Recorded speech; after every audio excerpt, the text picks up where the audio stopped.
I'm going to Cuba. Giving up on the whole law and order thing, then? No, not entirely.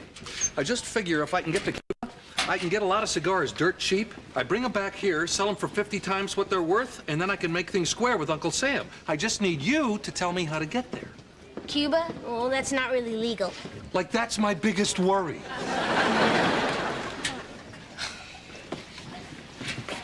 Hop a flight down to Miami. From there, grab a charter to Antigua.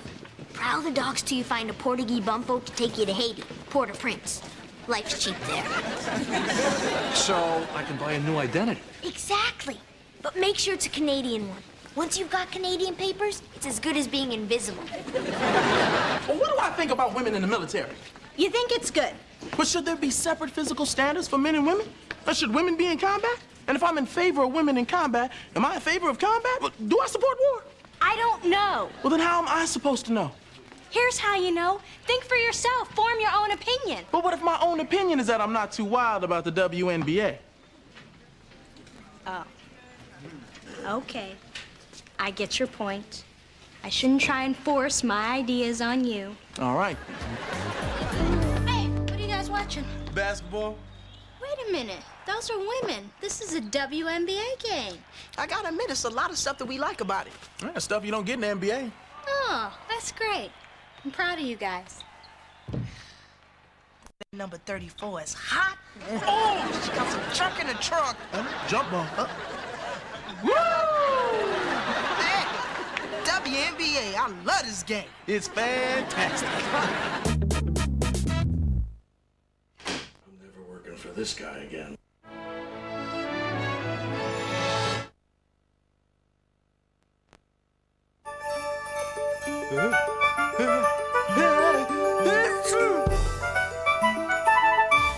Well, that's just about it from me this morning here on the 23rd of December. Only 2 days to go till Christmas. In fact, join me and Angelica tomorrow for Christmas Eve somewhere very special indeed. We're going to jump on a plane and travel to Lapland to bring the magical Christmas straight to your door. Right now, though, it's time for today's Live and Kicking.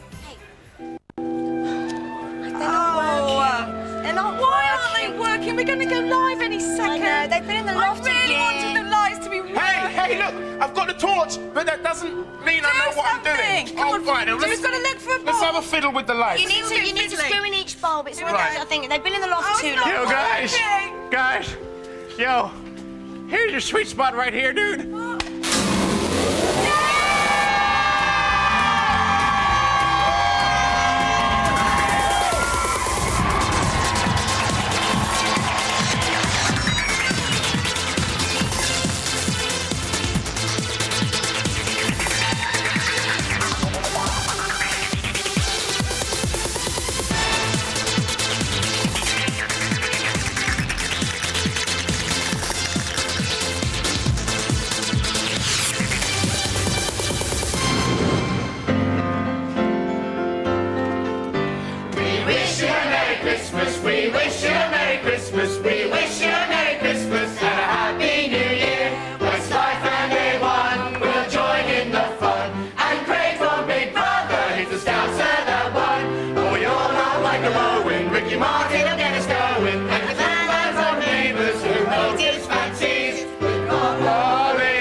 Oh, Dill, that's fine. Not bad, kid. Not bad at all. You just make out what it takes. Not like those other dumb babies who are all nice and sharing stuff. Don't listen to her, Dill. You don't want to grow up to be like Angelica. Oh, brother. Boring.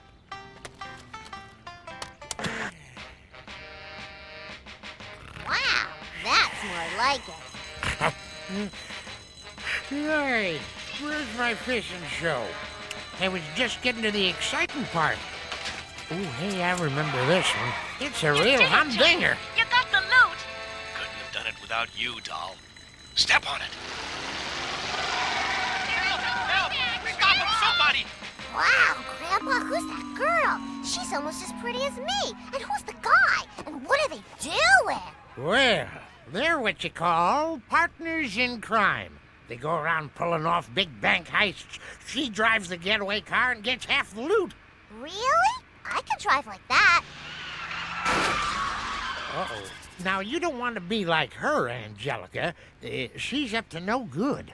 So, she gets loot, doesn't she? Oh, she doesn't get to keep it. They're the bad guys, and you can be sure they end up in the slammer. See? The coppers are on their tail now.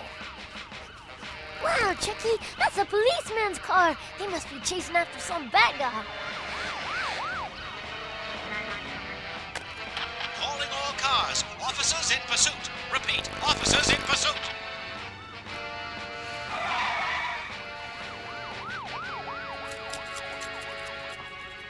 What are they doing in that dinky house?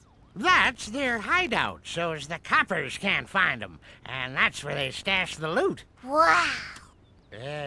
But not for long. Remember, crime doesn't pay. Honestly, Pop, what were you thinking letting the babies watch that? Who knows what effects those images could have on their little psyches?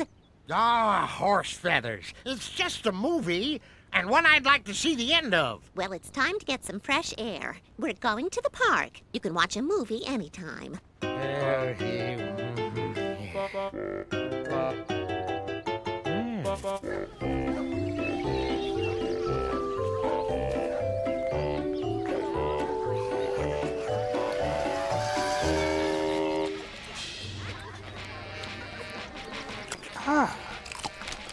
Pop, we came to the park for fresh air and exercise, and hey, is this the one about the couple on a crime spree? It's a classic.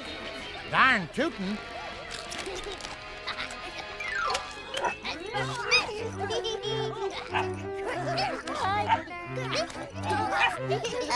Babies! Angelica, I made a dozen and there's only 2 left. I'm surprised at you, young lady. That's it. No more sweets for a week. No, not you, Jonathan. Now, where were we? Oh, yes. Have the merchant paper spoon. What are you dumb babies looking at?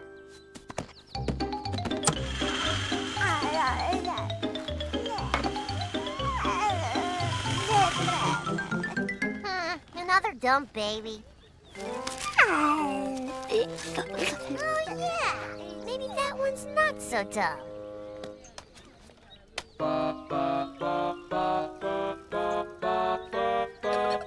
Hey, I got the getaway car. And I think I just found my partner in crime. How to check for a first aid station. Can't be too careful. I wonder where Stu and Pop went. What do you say we look for those rascals over by the coffee on a stick cart? How'd you like to sink your pearlies into a double-dip, triple espresso bar, huh?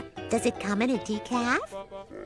Thanks for watching Dill, Charlotte. We'll be right back. Take your time.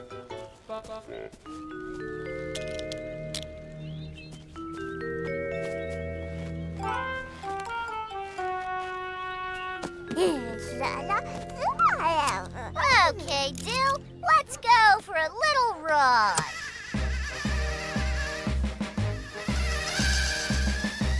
Hey, what's Dill doing in Angelica's car?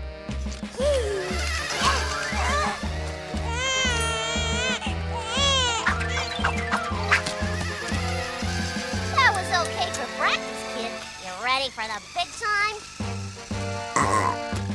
This is terrible, you guys. Angelica's teaching Dill to be bad. We got to go after him. We're going after Angelica. First, it's a bottle, Chucky. And before you know it, he's even taking other kids' cookies. Come here, Spike.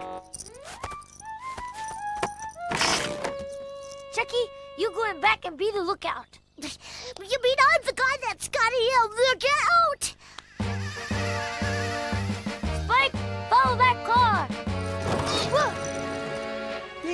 guys are. Wow, a little TV. But I thought we came to the park to... Whoa, film noir. A shadowy and intriguing genre. Shh.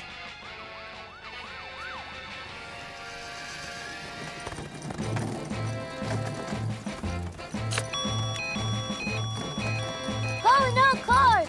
Officers in a suit!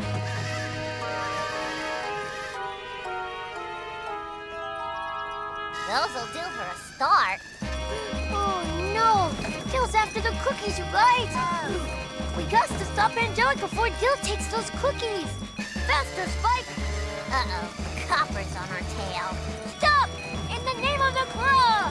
You'll never get me, Copper! Dill, Spike! Look out!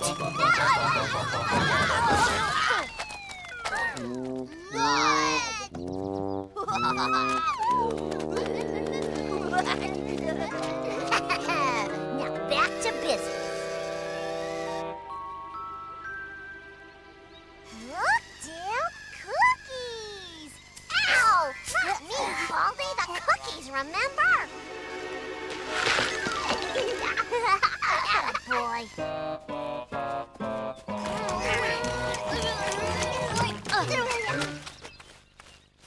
Come on, you guys. We got to keep trying. Dill already stealed the cookies, Tommy. He's a goner. No, you guys. I'm never giving up on my baby brother. Besides, we want to make Mudmen. Sorry, Tommy. What about you, Chucky? You with me? Well, oh, okay, Tommy. I guess that's what bestest friends are for. Thanks. Now all you got to do is pull the wagon. What?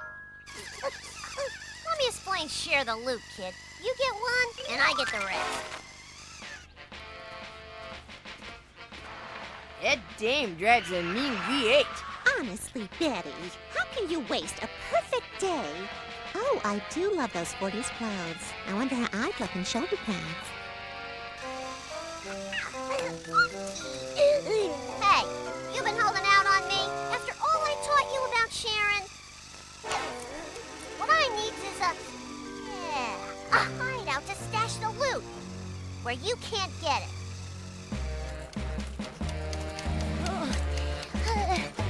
I need a rest, Tommy. Okay, Chucky, but hurry. It's not resting if you got to hurry to do it. No one will ever find it there. Now it's time for a bigger haul. The biggest heist of all. Ezekiel Davis, 100 years old today. Oh no, Chucky! They're after that big cake! Come on! You mean I gotta pull again? Nope. I got a better idea.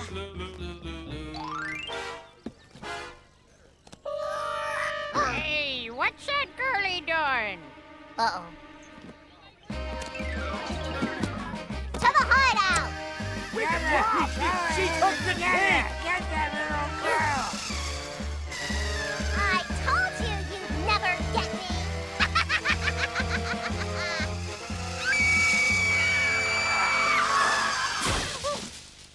Hand over the baby, Angelica! Never! Hey! It's mine! Oh, I don't feel so good. There she is!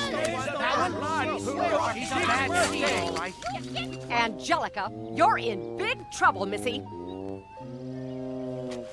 See that, Dill? Grandpa was right. Crime doesn't pay. You're back with the good guys now, Dill.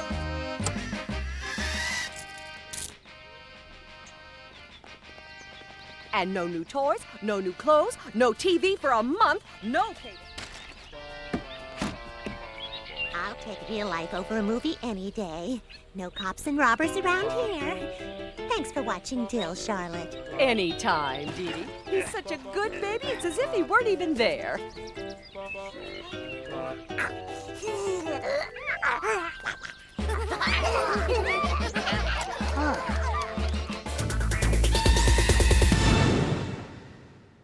Dang. Dang, Dong. Hello, we're the Dum Dums, and we would like to wish a very Merry Christmas to everyone watching live and kicking, especially my friends who are watching through the window in a shop uptown. Hey, guys! Yeah. I've got a joke, right? Okay. I've got a joke, right.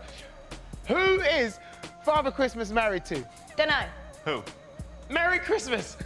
Oh. Please You surpassed yourself, young man. Somebody cut my string.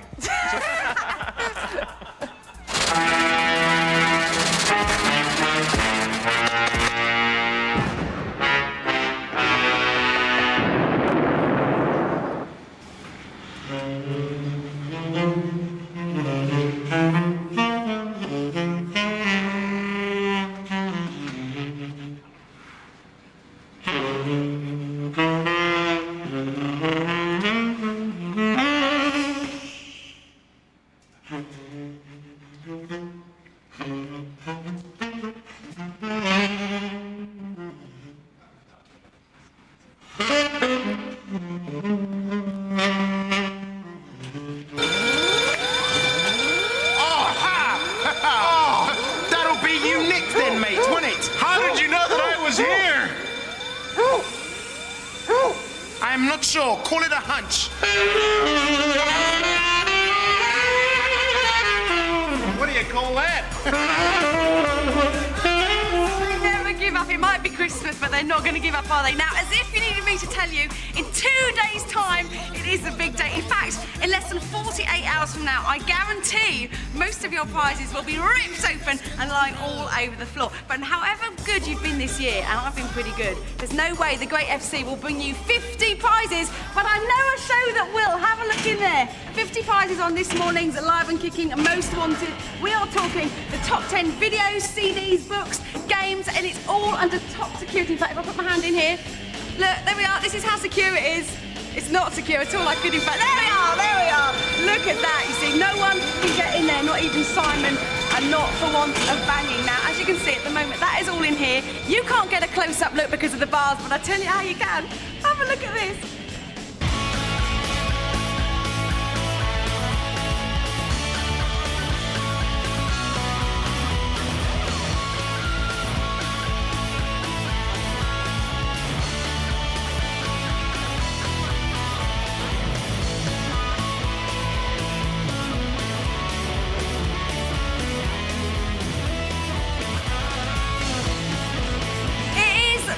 Like all of your Christmas mornings for the rest of your life in one beautiful little caged up package, because at the moment it's all in here. High security cage of steel. This over here is the combination lock that we have to break, all right? So we're looking out for a 3-digit combination that will break that, open this door and give someone the best Christmas they have ever had. Now, to get inside there, what you need to do is keep your eyes peeled throughout the morning for a 3-digit number. There's going to be 3 chances for you to see it in the next hour and a half. As soon as you see it, give us a call on this number, 0900 1800 300. As soon as you see it, 0900 1800 300, and you could be going head-to-head later trying to win this little lot in here. Si, it ain't gonna happen. I can see you. It's Christmas, but I'm still not gonna open that for you. Lines are open until 10:30. Please ask permission before you call, because calls cost a maximum of 30p, and later on I'll be putting 6 of you lucky people head-to-head in an attempt to win this. As soon as you see the 3 digits, get on the blower, and you could be playing a little bit later on. But right now, it's kind of Christmassy, isn't it, Si? No. Are you feeling that kind of... Oh, there we are. You feeling that kind of thing? Yeah, okay. Well, pucker up, everyone, because this is what else is coming your way on today's Live and Kicking. Oh! Ew! Stand by for A1 in a second, and here's a taster of the Christmas cracker bursting for you this morning. Hold tight for part 2 of Monster Rancher. They may be footballing gods, but have Gary Lineker and Mark Lawrenson got the balls? Find out later. There's extra lashings of gouge to go with your Christmas pud, and the kid gets it. Tiny Tots the Rugrats throw a topsy-turvy tantrum in Cartoonland. Westlife performs some fine festive fare later on. Big Brother star Craig drops by at this time of year. Hey guy, more jealous this Christmas? Win a PlayStation 2 later on and want it with it. Gary Lineker's back again to tackle your questions in Talk to the Hand. Lovely Libby from Neighbours will be putting some panto into the proceedings. And that big, hairy brute, Big Wolf, will be on campus.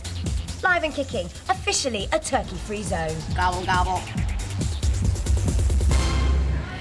Yes, no turkey here just yet, but ladies, are you fans of A1? Yeah! Sorry, what, Carmela? They're behind you. Oh, panto moment. All right, boys. Lovely. How are ya? Oh, aren't they lovely? Okay, Claire, which one do you want to find in your stocking on Christmas Day? Ben. You want Ben? What about you, Fran? Ben. Ben. Frankly, I think they'd all be a bonus, don't you? Okay, yes, they are ready to perform. Let me just check. Mark, just have a plinky plonk. Check there's no bum notes in there. Oh, bless you. We're coming to you in a minute. Get yourselves ready. Okay. Yes, A1 are here, ready to perform. Now, it's the old Commodore's classic, and I do remember my parents embarrassingly something rotten years and years ago, slow dancing to this at the end of their parties on a Saturday night. Oh, I cringe thinking about it. It's been given a fantastic reworking then. It's beautiful now. Fran, take it away. From the Motown Mania album, here's A1 singing live 3 Times a Lady.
are you? Good, how are you? Are you getting any time off for Christmas? This is the big question. Yes. This is our last bit of work before Christmas. Yay, we like that. Are you going home to Norway? I am indeed. Going to Norway. What is this that I hear about in Norway? You have like Christmas Day and Boxing Day are both as important as each other, is that right? Well, they're very important. Christmas Eve is actually when we open all the presents. And Like that on Christmas idea. Day, Yes. we play with the presents. I like that idea as well. And then Boxing Day, you do it all again, which is lovely. And Ben, you put things out for Father Christmas, I know. Tell everyone what you do. Come on. Well, actually, my brother and sister, Rupert and Lucy, who are watching now, I want to say Merry Christmas and come and see you on Sunday. Oh, he's coming home. He's coming home. And yeah, we're going to go and, you know, just go and open all the presents. So wake me up really, really early on Christmas morning. But do you do that thing where you put out the mince pie and the carrot and the milk? Yeah, of course. And then Father Christmas comes down and you know, he I feeds love the mince that pies to thing. the reindeer and all that type of stuff. I love that. And then it's all gone in the morning. Exactly, it's all gone. Well, and a glass luckily of you lot- sherry as well. You lot are all not going to be gone because you're hanging with us for the whole morning. Sit yourselves there. They're going to be doing a little exclusive performance for us a little bit later. White Christmas at 10:35. And Ben is going to be playing a little bit of Popaholics with me. Sire, are you ready for a stairs moment? Yeah, Come on. Now mind yourself because... Easy! Oh, nicely done because coming up very shortly we've got Monster Rancher and... Otis, what's going down here? Well, I put some chocolate baubles on me because I wanted to be a really good Christmas tree, and they melted. Oh, it's all melted on the floor. Is it real chocolate? Yeah. Is it real chocolate? Yeah. It most certainly is. Cawood, get it down, you girl. I'm still a tree. I see that. Yeah. It's a beautiful Monster Rancher moment. Should we do some discs I'm for still you? a tree. Yeah, don't get the disc in the chocolate, though. No, we'll keep it well away because we've had loads of Monster Rancher. Watch the chocolate! Easy! Easy. Right, okay, first up, we've got an Evil Moo picture. Evil Moo by Liam Downey. Look at that. That's fantastic. beautiful. Looking really, That is really really evil. That's beautiful. straight onto the tree. Are you ready, Otis? Yeah. Your little festive tree. It had to happen. Here we are, this one. Oh, look at this. Is it Sarah Cawood or is it in fact Pixie? No, it's Sarah Cawood. Coming from Thomas Nelson from Pinner. I like that one, although she's looking a bit hands on hips, angry. She's got a tack of the red eye going on That's there. 'cause she's It's evil. Sarah that then. one. It is Sarah. I can't do this on you without getting in the Right, chocolate. Katie Clark-Smith has sent Genki Amuchi. She's in Wolverhampton. Look at Moochie. that. Moochie. I'm getting quite good at that, methinks. Hang it on the tree. Hang it absolutely on Carmela, don't let me down. Oh, thank you. No, I did catch it, everyone.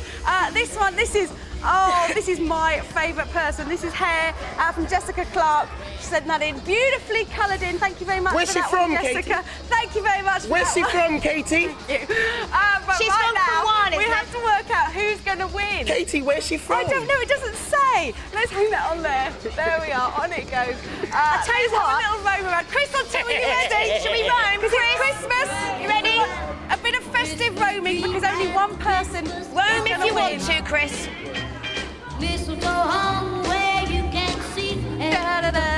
Oh, look at Otis's little face there. He's so sweet. Hey! Oh, Yeah. they win! Yay! Thanks, Uncle Chris! He's Father Christmas in disguise. Look at him. Bless All him. can win a prize. So 4 of you are getting Monster Rancher goodies. Well done. Who's that model tree, Otis? There we go. We want loads more, don't we? We want loads more. So if you want it over the Christmas holidays, you've opened all your presents, you're feeling a little bit pukey because you've eaten all that chocolate that's on the floor, then write to us here at Live and Kicking, PO Box 8181 London W12. Mind yourself, 6LA. I'm on telly. Careful. I'll tell you what, Katie, lovely to have him dressed up, but isn't it a good job that pesky fairy didn't come back to bother us? That blimmin' fairy. I am the Christmas fairy, bringing Yuletide joy to all. Merry Christmas and Happy Hanukkah. Oi, May. Oi. You had to. I am the Christmas fairy. Now it's time for everything that you've been waiting for. They're still in search of Mr. Dick. They're Christmas getting closer fairy. all the time. This is Monald's story. I'm the hairy fairy. So I've got one, guys, okay? Ready? What do you call a bald koala? Oh, no. No? Fredbear! Oh, he's little. That is so awful. Still pains me hearing that. You know, 'tis the season to be merry for most people, but for an unfortunate handful, 'tis the season to be very, very scared. I have with me in the studio Warren, who's one of those unfortunate people. Now, Warren, why are you scared during this holiday season? I suppose that I'm scared most of, do you know when you've got to go around, you've got to kiss all your relatives? False teeth. False teeth. Chapped lips, it's not very nice. Everything. That's right. For many of you out there, this week your lips will be in contact with relatives who legally, their faces shouldn't be on the light of day, really. And so, Warren, we're going to help you through this fear. I'm going to be giving you some tips. I'm going to be numbing you. Right. By having you kiss 5 of Santa's helpers. If you get through all 5, you win these. The telephone lips from our online area. Yes, they may be secondhand, but boy, is it good. All right, here we go. Now, the first thing, Warren, some relatives may be sporting a dashing moustache. All right. Please turn around, Santa's helper number 1. You see? Look at that. Ooh. Practically a caterpillar has fallen asleep on her top lip. Now, for this, you have to be precise and go as far away from the lips as possible. I always try and aim for the cheekbone. All right, so far away from the lips as possible. Here we go. I'm ready, Warren. Go for it, Warren. The cheekbone. There you go. All right, you okay? No, keep running, keep running, Santa's helper. All right, see, aim for the cheekbone. Some relatives out there may have the breath like, you know, a dead skunk that's been ripened in the sun for 3.5 weeks. For this, please turn around, Santa's helper number 2. Yes, yes. In this case, what you do is when you reach that 3-foot radius, start breathing through your mouth. And you don't smell, so start breathing through your mouth, and kiss. All right. Keep going, keep walking, that's all you're getting. That's all you're getting. Should be back later. Now, some relatives out there simply may have gone for 3 or 4 helpings of ugliness at the buffet all you can eat of good looks. Please turn around, Santa's helper number 3. Hello? I'm not ugly. Now, in this case, I like to use a Jedi mind trick and portray somebody else's face on their face. So think Jennifer Lopez, and then go for the kiss. So, go on, project. Who do you like? Neve Campbell. Neve Campbell. So think Neve Campbell as you go in for the kiss. Go on. Neve Campbell. There you go. All right, Santa's helper number 4. They're all frisky. Sometimes you may get lucky and a distant relative, you know, is hotter than hot. Santa's helper number 4. Now, in this lucky case, just go for what you know and go for the lips, I say. Oh my God! You want me to show you? Go on then. No, that's all right. Here we go. Santa's Kim Valentine. You can show the next one. I'll show the next. No, go on. Mistletoe's there. Go for what you know. Kim Valentine, thank you very much. Now, some relatives, you know, are just simply an X-File case. We'll find their picture in between Sasquatch and Elephant Boy. What do? Well, Santa's helper number 5.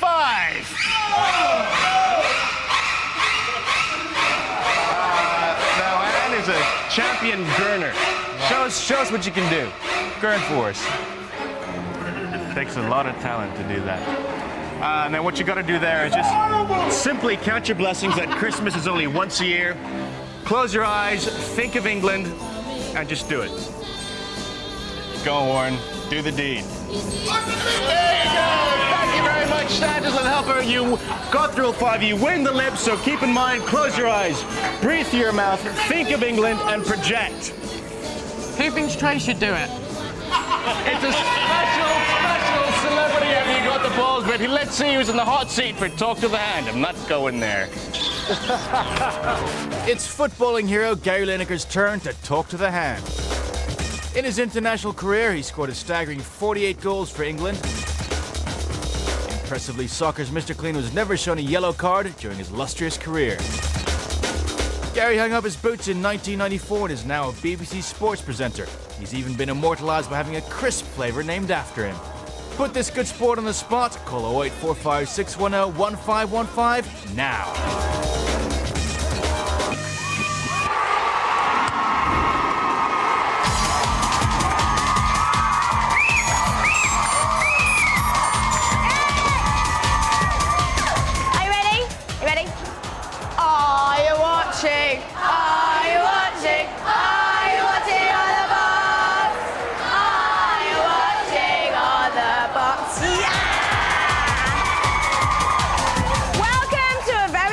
Celebrity edition of Have You Got the Balls? And without further ado, I'm going to bring on our players. First up, the blue team. We're going to bring the blue team on first. He needs no introduction, but just a little clue for you. This is from Football Fever's Boxing Day special on BBC One at 11:40. See if you can guess that voice. Gotta rock, DJ. She's loving angels instead. I'm just doing it for the kids. Yeah. Mind you, I think my all-time favourite was that one he wrote for Stan Collymore. Let me entertain you. Yes, ladies and gentlemen, the man responsible for ruining my Saturday evening social life, Mr. Gary Lineker!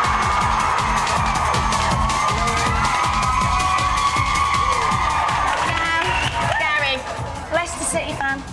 Are you? No, Arsenal, me, love, Oh, afraid. yeah. You're a Leicester City fan, yeah? Of course I Having am, a great season at the moment. They're doing brilliantly. Clearly not missing Martin O'Neill. Well, I think in the long term they might, but no, Peter Taylor's doing a great job and right in the top So four. you're happy? Yeah, I'm very What do you happy reckon about West Ham this afternoon, It'll then? be tough game because West Ham are going really well at the moment. Yeah, but going fingers great crossed. game. Score prediction? I have to. I always go for Leicester. 2-1. 2-1. I shall check later, you know. Check. I'll be watching. 10:30.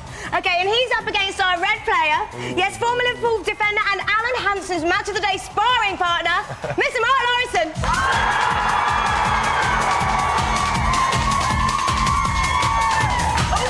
Hey, darling, how are you? Are you nice to see you? I'm very good. No. Oi, now then. Oh, dear. Now you see, Mark played for Liverpool, Gary played for Everton. Usually, you beat them. What do you mean usually? Always? No, usually they beat you. No. In fact, until recently. No. Until recently. Well, enough of all of that anyway. And Preston North End Oh, yes. against Grimby. Who? Grimsby. As well. Grimby. Yeah. That I've well-known got my team. teeth in this That morning. well-known team called Grimby. Yeah. Grimsby, sorry, Mark. It's a home banker, is it not? Sorry? It's a home banker. Yes, yeah. See, I got that one off my boyfriend. It's meant to impress you, all right? He knows a lot about football then. He does. Right. If you'd just like to check your buzzers. They're working. Are they? We're going to get straight on with Have You Got the Balls. Can I have 90 seconds on the clock, please? I can hear them, it's all right. Your time starts now. In Euro 2000, who won Group D? Italy. That was Holland, you're wrong. Before last He didn't even answer. I didn't Oh, this is going to be hard work, isn't it? Before last Sunday's Lancashire derby, how long ago was the last time Burnley had played Blackburn? 17 years. You didn't actually make a sound, Mark, but there you go. Yes, 17 years is correct. Which TV pundit won a league medal with Liverpool as a player and was also relegated as manager of Oxford United in the same season? Mark Lawrence. It is correct. That was a fix. Name the two clubs Andrew Cole played for prior to joining Newcastle. Arsenal, Bristol City. Who was first? Who was it? Was it Gary? No!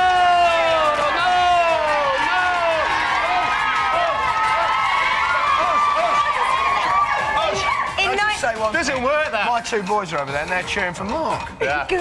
Go on, boys. In 1986, Lawrence's Liverpool beat Lineker's Everton 3-1. I got it wrong, you see. Who scored the Liverpool goals? I'll let him have that. Yeah. He doesn't know. One is correct. Was it you? Was it you? I don't know. Sometimes defenders do it. OK, which appropriately named footballer was the only outfield player to be on the field for the full 90 minutes of every Premiership match last season? Oh, blimey. 5, 4, 3. Outfield player. No idea. You're both rubbish. It was David Weatherall of Bradford City. Oh, yeah. Appropriately named footballer. Oh, was that the clue? Yeah, it was the clue. That was the clue. OK, we need some scoring, so Monjotsons in plural. Well, Steve, a pathetic game there. Pathetic game. The crowd standing by the pitch because that's where we asked them to stand. A beautiful game, though. Except when it's played by such ugly contestants as these two. It's a shame either of these two wonderful contestants had to win today. Look at the guy with the ears. I mean, what's that all about? They're antlers. They're antlers. One is bad enough. Can I just have some scores, please? Gary's got 3. Mark's got 1. No!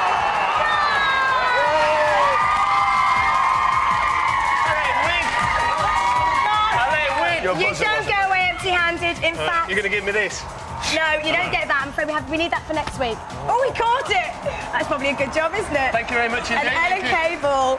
And Gary, you see, normally we'd ask you to come back as our reigning champions challenge next week, but clearly it's a Christmas special. Thank you very much for joining us. Give it up for Mark and Gary!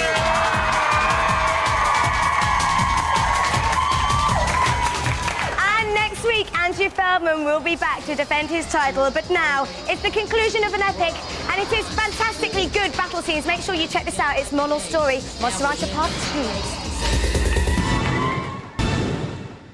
Hi, I'm Britney Spears. Merry Christmas and a Happy New Year. Have a great 2001 celebration.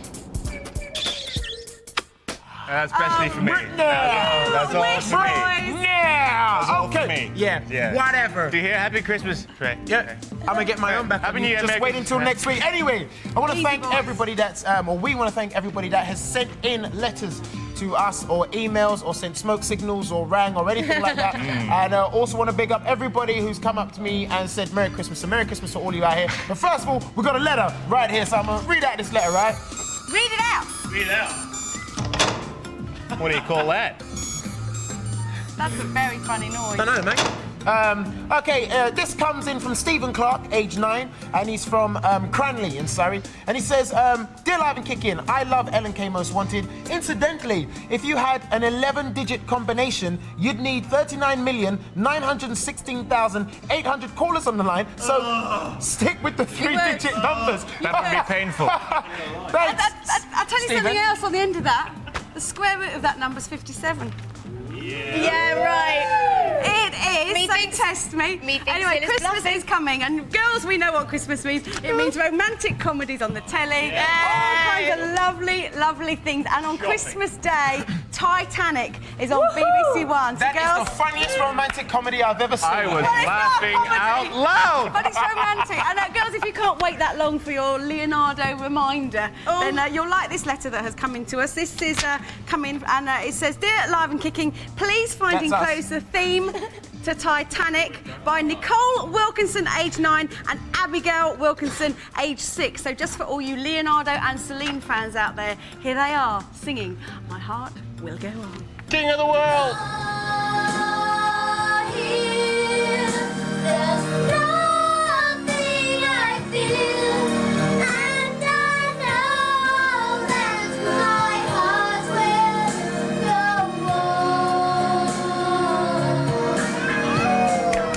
Big hand for Nicole and Abigail. What we love. Well done.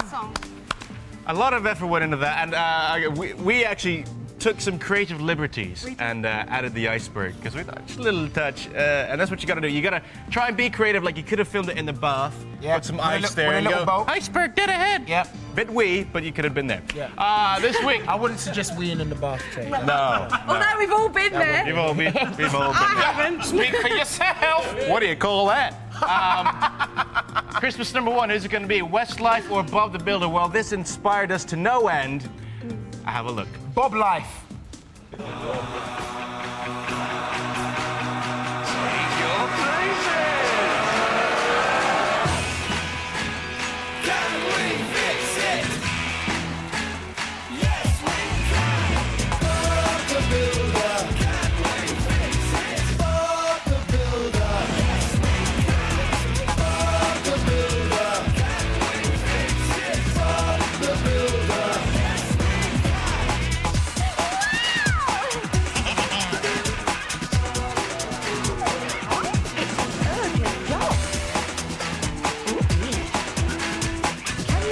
Right. Left a bit. Right a little. Okay. Straight down. We can tackle any situation. Look out, here we come. Can we dig it? Yes. Can we build it? Yes. Can we fix it? Yes. Bob the Builder. Can we fix it? Bob the Builder. Genius! Absolute genius! And Trey, will you come round and put some shelves up for me in the new year, please? You look like you're very handy with a hammer. Yes, I am. I would most appreciate that. Well, just how close to the original were we? Let's find out.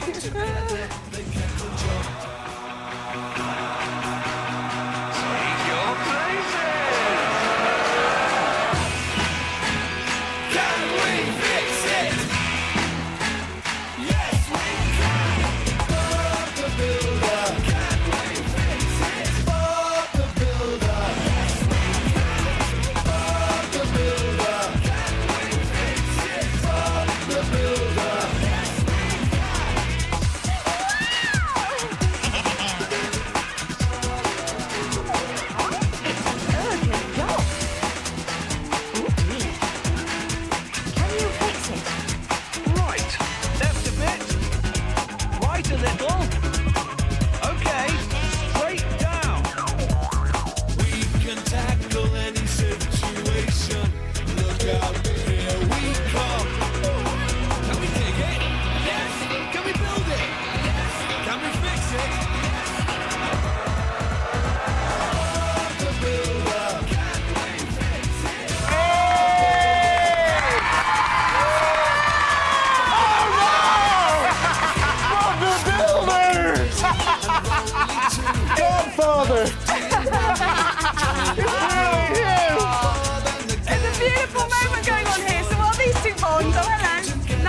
that. You're going to come and sit with me here.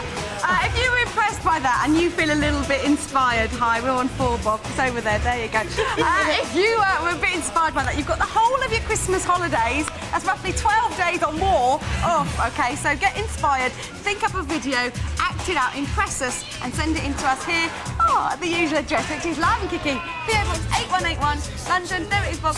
W12 6LA. I think it's called up here. This is quite nice, though. We're having a Christmas hug. Okay, now, keeping with the music theme, we've got something brand new for you. Keep your eyes peeled, because they will be on the show next year. It's Ortis with Teenage Dirtbag. We are us. We are us.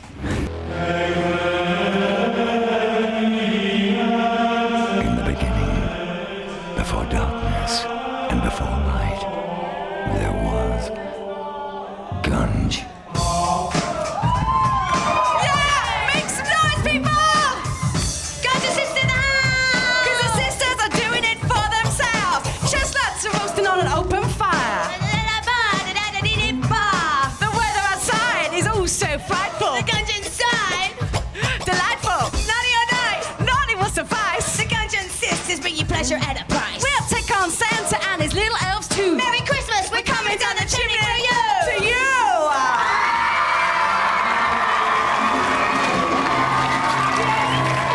Yes, true.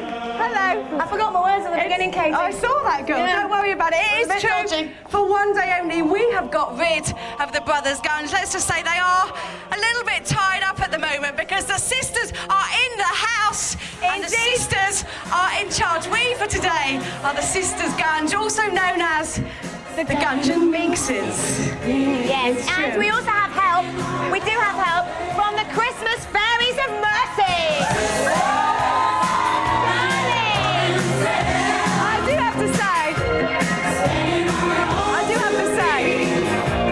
it's a worry, quite frankly. It's a worry. Those sisters look like they're enjoying it a little bit too much up there in those fairy costumes. Now, can I just say, all right, we might be girls, it might be a girly thing, and girls understand. We're very in touch with certain things, all right? We're in touch with things like, we understand the little things that are Sunset Beach, We're there for one another. We love period dramas, all right? But that does not mean that we are going to be lenient this morning on The Kid Gets It. Sarah, no, Mama. go find that Yuletide Gunge. Yes, well, I'm after a young lady who's been nominated by her brother. He claims she spends too long in the shower, and by the time he gets out, she gets out, all the hot water is gone. Natasha Barrows, it's you.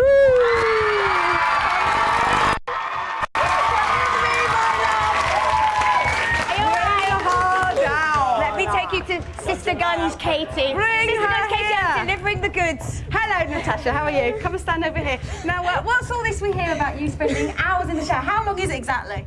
About 15 minutes. Okay, and that's not actually that bad. Bit of a shopaholic, aren't you? Yes. So do you think your brother's being a little bit unfair on you today? Yes. Would you like to embarrass him by saying anything quickly on television? Tell us who he really fancies. I don't really know. Oh, is he here? Is he in the audience? Richard. Richard! There he is up there. He's looking pleased with himself.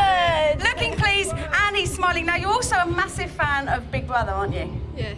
And you seem quite partial to a certain young man goes by the name of Craig. Yes. Which is funny you should say that, because we've actually got him here today. Craig! Oh, you're right.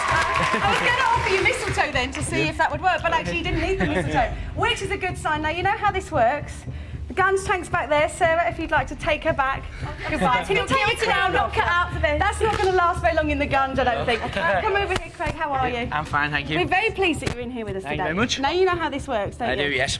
Are you feeling vaguely scared that you're going to land someone in it? I am, yeah. Okay. I really am. Well, you have to know. Get her in there. Get her in there. I couldn't open the door, Katie. Sorry. Could you please put on Santa's shade of shadiness? Get Yeah, those sure. on. Because I've got a word here that you're not allowed to see. Everyone at home can see it. Are you ready? Get those on. This is what we're waiting for Craig to say. There you are. Yeah, it's a good one. This is for everyone in the audience. It's what we're waiting for Craig to say. Can you see it? Do you love it? Okay, you can take those off now. Natasha, you're going to have to take your watch off, I'm afraid, because we have no no definites that this is going to happen, but it could well. We have to work as if it's going to. Give me that. Thank you very much. Okay, here we go. You've got 60 seconds to talk about the beautiful subject that's Christmas. Can we have the lights down, please? Let's get some beautiful Christmas atmosphere in the studio. Your 60 seconds start now. Right. Well, I love Christmas because you get loads and loads of presents, you get time off, you get to eat loads of mince pies, the house is decorated beautiful, and New Year's Eve is just the...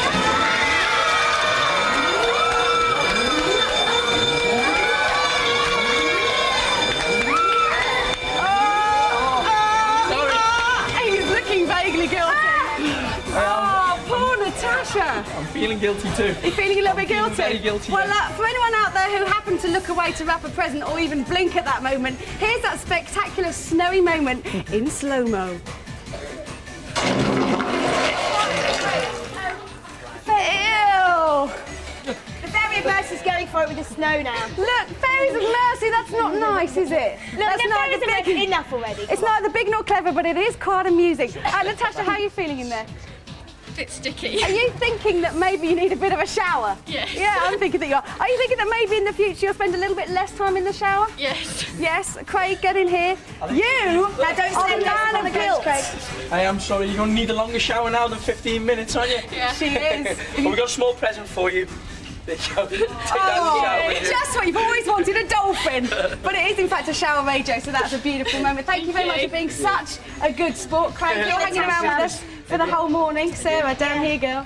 Thanks, Down Craig. here, Craig. Thanks, Tasha. Sister Gudge. Sister Gudge. What have you done? Nice one! Nice one! Nice one! Sorry, I can't hear you. What? Sorry, what? What have we done with the boys? Let's just say we took care of them. They've been dealt with.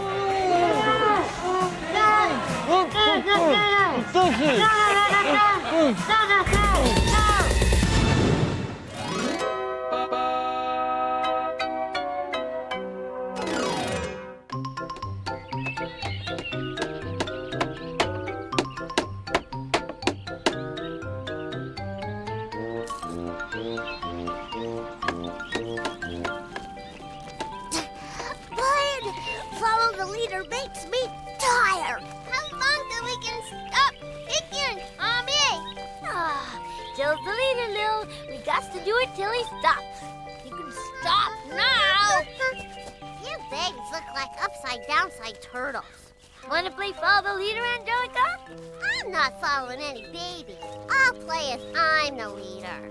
But Angelica, it's Neil's turn. That's really Blob. If you followed me, we could do all kinds of neat stuff, like building Cynthia her own city, Cynthia Natty.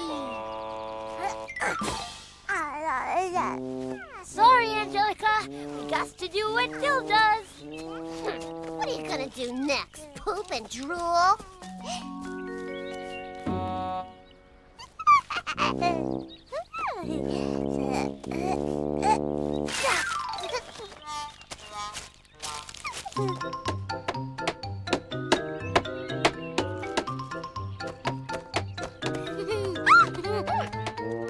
Come to see your daddy hard at work? Go!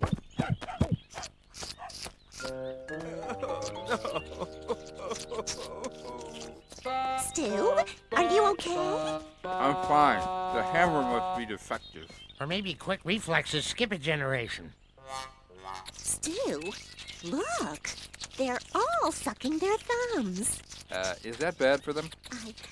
I don't know.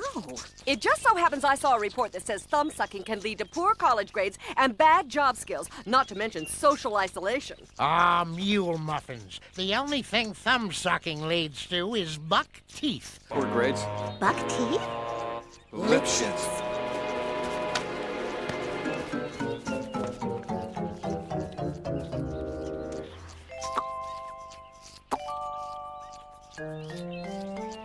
Come on, guys. Dill's still the leader, and he's not sucking his thumb no more. I kind of like sucking my thumb, Tommy. Yeah, me too. Even if it does make it all clean. Didn't you babies hear what the grown-up said? If you keep sucking your thumbs, you'll get duck's teeth. Duck teeth, you guys, you got to stop sucking your thumbs. Go ahead, Silly. Do something else and we'll follow you.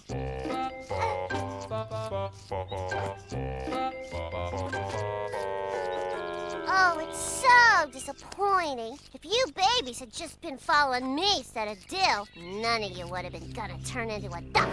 A duck? Of course. First you get duck teeth, then you turn into a duck. I don't want to be a duck, but I don't want to stop sucking my thumb. Don't worry, babies. I'll come visit you at the duck pond. Ducky. Well, what does Lipschitz say? I'm looking still. Every time you turn a page, Tommy and Dill lose another chance at Harvard. Yep, but they'll beat the pants off the competition bobbing for apples. Thumb sucking. Let's see. While some believe infant thumb sucking can lead to peer ridicule and low achievement. Uh-huh. And others say infant thumb sucking can lead to dental problems. Oh, no. This is strange. It looks like there's a page missing. The book goes right to ticklishness. A page missing? A page missing? What kind of crazy book is this? Where could it possibly be?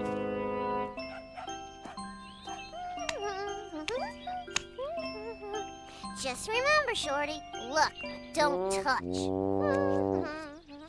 Chucky, just try to stop sucking your thumb. See? You did it! Oh, Tommy, help! It's coming back! Tell it no, Chucky! Stay away! Stay away! Stay...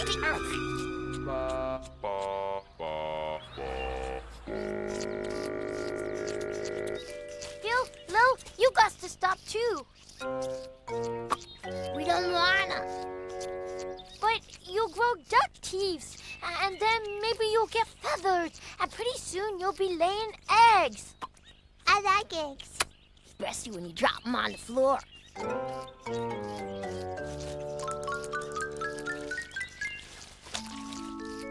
What about these, you guys?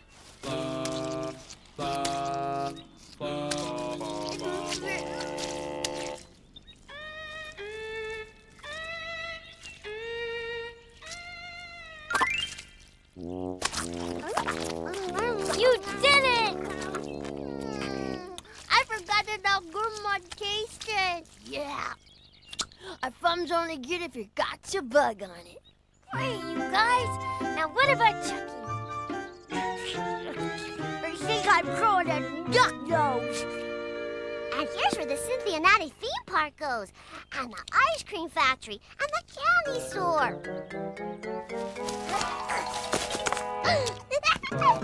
Still, now I have to build it all over again.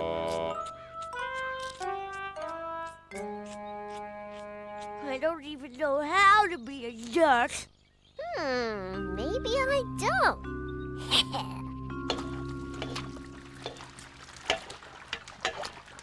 Pop, are you sure these are the right ingredients? Of course I'm sure. It's an old pickles recipe.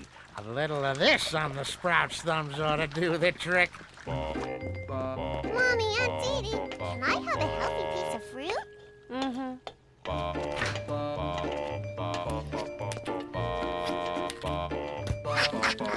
Well, the missing page isn't in the vacuum cleaner bag. I don't know where else to look. Oh, good, soup.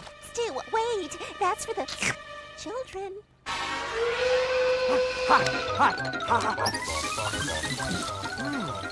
Was that a teaspoon or a tablespoon of cayenne pepper? I am not putting this on my children's thumbs. Now hold on, Dee Dee. It'll still make a zesty barbecue sauce. Chucky doesn't look so good. I'd say he's got about 23 minutes till he becomes a duck. Oh no, that's worse than I thought. What, Angelica? Chucky's laying eggs. Might as well start calling me Chucky the Ducky. Will you guys come down to the pond and feed me?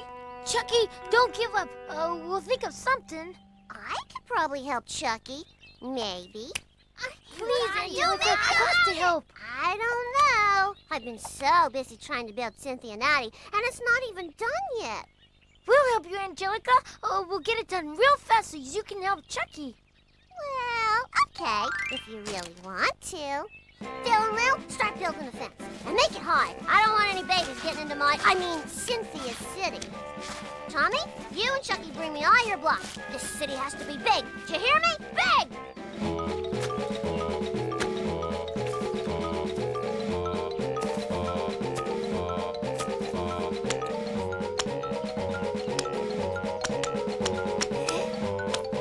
That's no way to build a fence. Tommy, that block goes there. Chucky, be careful! Angelica, when are you gonna tell us how to make Chucky stop sucking his thumb? Just as soon as you're all done. Now keep working.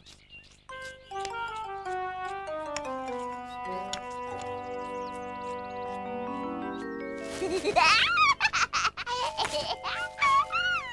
stop it. You'll mess up the whole thing.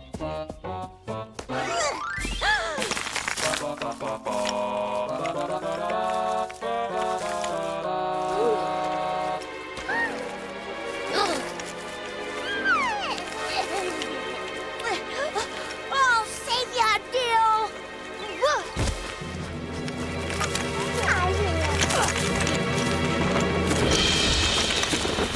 My city! You wrecked my city! Do you babies know how hard I worked to build it? Goodness, what happened here? You okay, little man? Angelica, did you see what happened here? Mommy, the babies wrecked it, Cynthia Natty. Dee, look. I'll be pan-fried. Not one of them sucking their thumbs.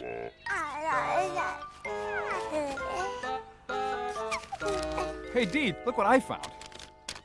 It's Lipschitz about thumb sucking. All in all, it is best to let the child make his or her own decision about thumb sucking and for parents to take action only if the behavior continues at an advanced age. Well, of course. Didn't I mention that? Now that that's settled, who's up for a barbecue? Chucky, you stopped sucking your thumb! Oh, yeah. I guess I was so worried about Dill I forgot it all about it. Hey, you babies, back to work. We don't have to help you anymore, Angelica. Chucky stopped all by himself. I guess I did. Anyone wanna play Follow the Leader? Sure, Chucky, you be the leader. Quack, quack, quack, quack, quack.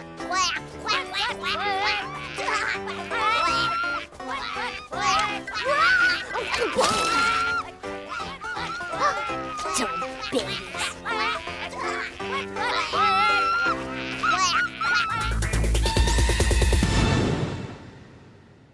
Hey to everybody out there who's watching live and kicking. This is wishing you a very, very Merry Christmas.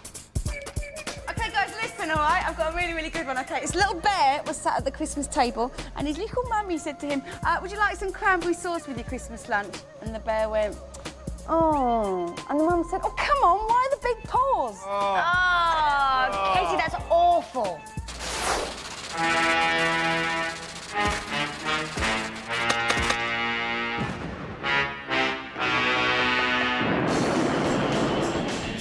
Yes, it is that time again when I burst through the door with an animal of ferocious quality. This is Sophie, this is our security chien, or in French, what would she be? She'd be a chien saucisson de sécurité, because she is indeed a sausage dog. Look at her. Oh, she's so gorgeous. I love her. Now, this is Live and Kicking Most Wanted. Here we are, Soph. Let's have a little look in here. These are all the prizes that are up for grabs this morning. We are talking 50 prizes. The Live and Kicking Top 10 CDs, games, computer games, books. It is all in there. It is all waiting for one lucky person. Sophie wishes she could win it, but she can't. She's not allowed to win it, but you can, isn't she? That bark kind of doesn't match her, does it? Now, you know what you're doing. You are looking out for a 3-digit number somewhere on the screen. You've already had 2 chances to see it, but if you haven't seen it yet, don't panic. There's one more chance coming your way very, very shortly. This is what we're trying to break into. This is our cage of steel. Down here, we've got a little security codage going on. What you're looking for, 3-digit number. When you see the number, you've got to call us, but start thinking about the order that you think will break the code, all right? So say the number, for example, was 841, which it isn't. Think if you want the numbers to be 841 or if you want it to be 148, 481, all that kind of thing. You can't use one number twice, all right? So as soon as you see the 3-digit number, work it into some kind of combo and give us a call on this number, 0900 1800 300. That's 0900 1800 300. And if you think you can't see all those prizes, Sophie thinks she can't because they're behind her. So here they are in extreme and very equal close-up.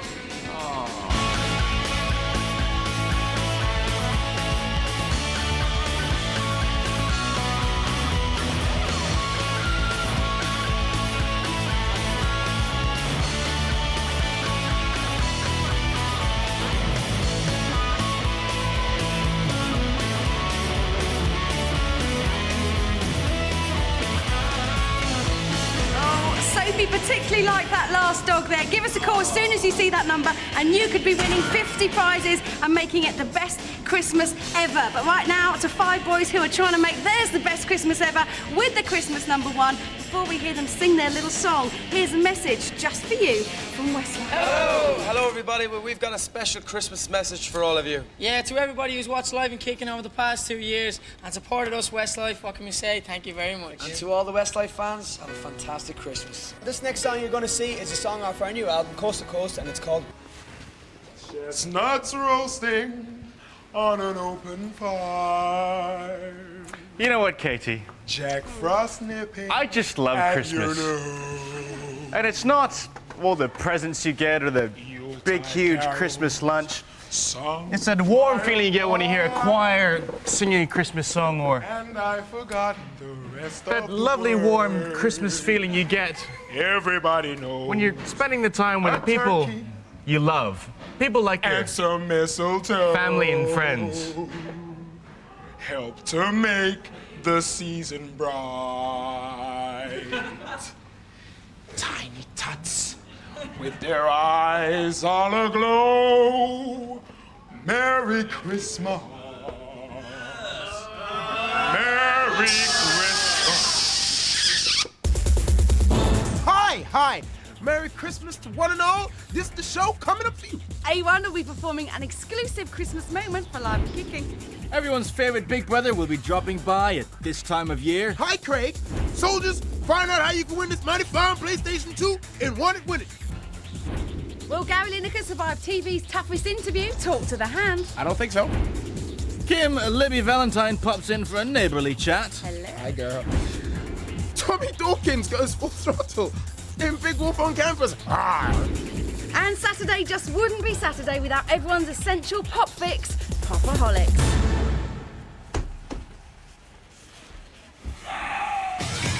It's not only coming, it's very nearly here. And it's time for a very special festive edition of Sacrifice Your Family!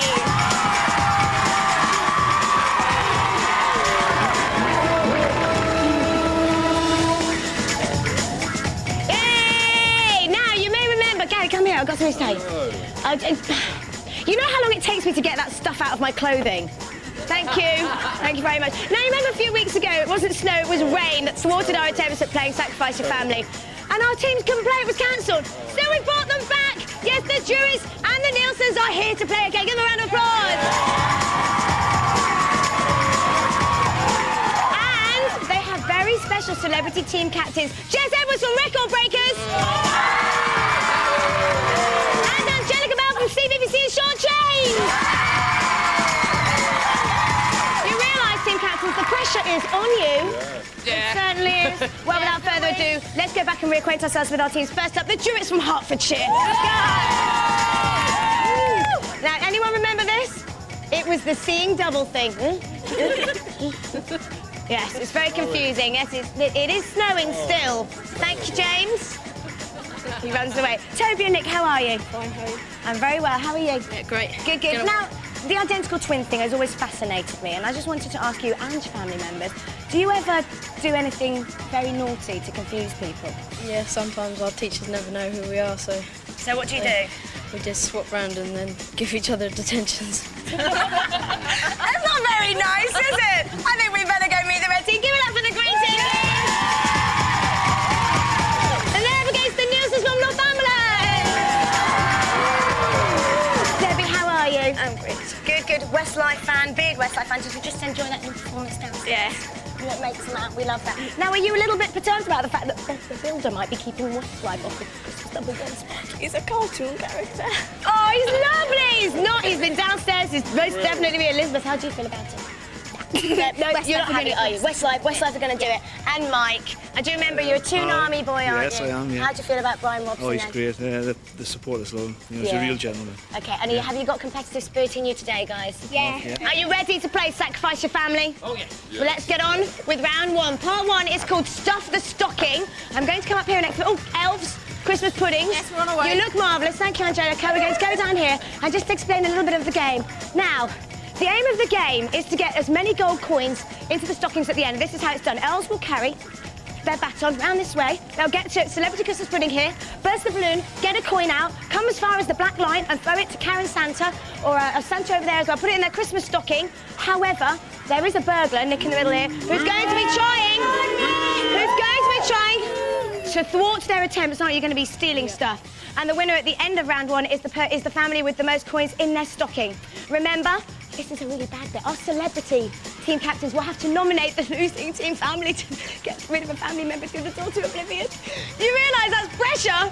That is absolutely pressure. And the more family members you keep, the more family members you keep, bigger advantage to go for this, Otis. It's a home VCR unit and a hamper. Enjoy. That's Christmas Santa. Are you ready, guys? Yeah! Well, let's put 60 seconds on the clock. 3, 2, 1. Stop the stocking. Come on, teams. Gun cheap balloon. Gun. Cheers. Go on, Santa.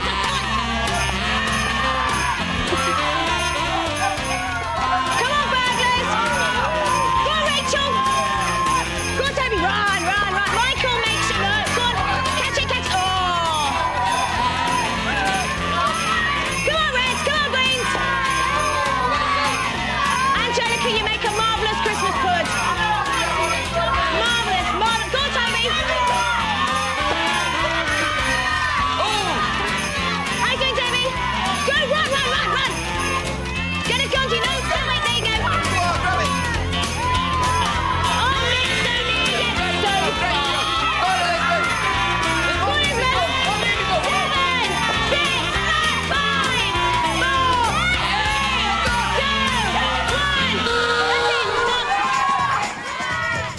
Teams, gather round. Come on. Let's do counting of coins. Come with me. Come with me.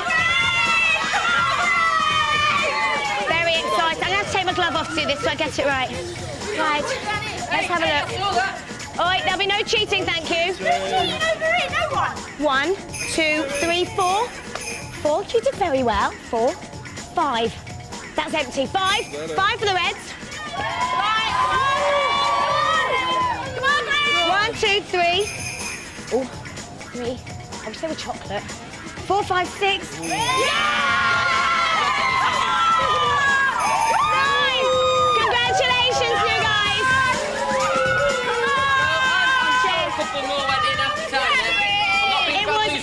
It was 9-5 though, Joe.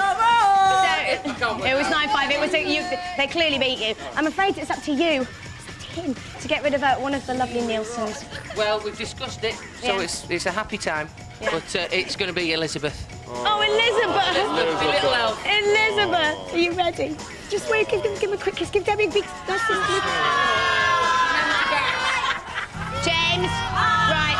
Wave goodbye to Elizabeth, everybody. She's going through the door to oblivion. Ready?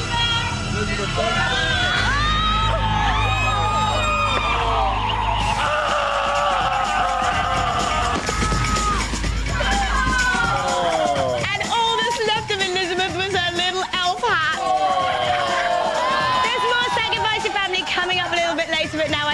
have some Essential Showbiz TV. This is Star. This is Star, L&K's Essential Showbiz TV. Coming up, we wake up in New York City with Ricky Martin. We ask the celebs, can Bob fix it for Christmas #1? Michael Owen unzips his kit bag exclusively for Star.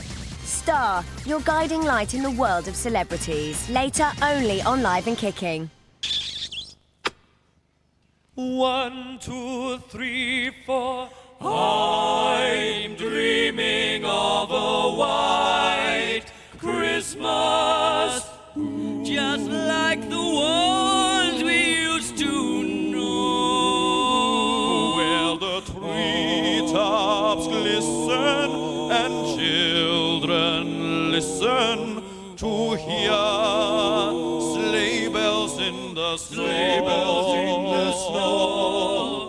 I'm dreaming of a white Christmas, with every Christmas got a ride.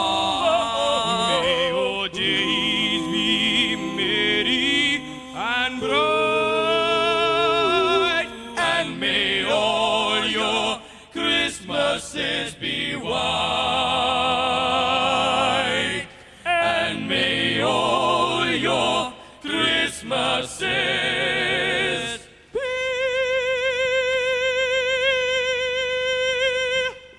white.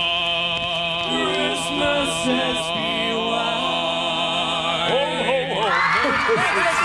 Now that's what I call entertainment.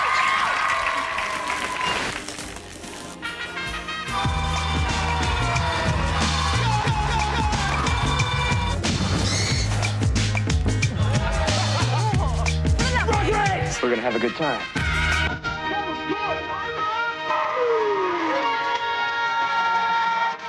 Hello there. Of all the beef joints in all the cities in all the world, you have to walk into mine. You have to again, aren't you? Do you like my helmet? We're gonna have a party. Live and Kicking. We're gonna have a good time. Oh, we are so in the Christmas mood after A1. I'll tell you what, we're more in it now because Craig Phillips and Joe Harris are here. Fine, thank you. Very well indeed, yes. Big Brother, Craig, which you won, feels so long ago now. Doesn't it feel like forever, Joe? Feels like ages ago. And what was really funny was while I was voting for you to win, along with 4 million other people all around the nation, Joe here was voting for you to be evicted the whole time. Now, why was that? Well, I worked crazy with me all the time, and I was, you know, a bit. Jealous I too. was a bit jealous. I was jealous. Because you didn't like seeing all the ladies in the house, did you? No, I don't like any ladies. So you voted me out every week? She wanted him to come home because he's a fairly special guy, isn't he? He is. He's a very special guy. And when you came out, you gave us the money to Joe because she needs a heart and lung transplant. What's the latest situation with that? Where are we up to? Yeah, well, basically, we needed $250,000 to take it to America. But in the first couple of weeks of coming out the house, we managed to get that together. Fantastic. So hopefully Joe will be going early in the new year to see the specialists over there and sort of get the ball rolling, hopefully. Fantastic. And we've all seen your new video because you've got a Christmas song out. Joe stars in the video wearing very fetching purple nail varnish I saw there. Very nice indeed. And I read somewhere that you had a bit of a problem because it was very cold, wasn't it? Yep. Yeah, very cold. Your lips very moist. My lips very moist, yeah. Was that because he was kissing all the girls, Joe? No. You won't let me kiss the girls. I'm not allowed to. Too right, we have to keep you boys in line. Well, it's really nice to have you both here. And you'll be singing your song for us a little bit later, which we've been listening to in the background. Very much enjoying it. You're hanging around with us all morning, aren't you, Joe? Yes, I am. Enjoying the Christmas atmosphere that is Live and Kicking. But right now, we're going to a lovely lady whose debut single got played on the radio 2,000 times a week. Here with her latest offering, it's Lena Marlin.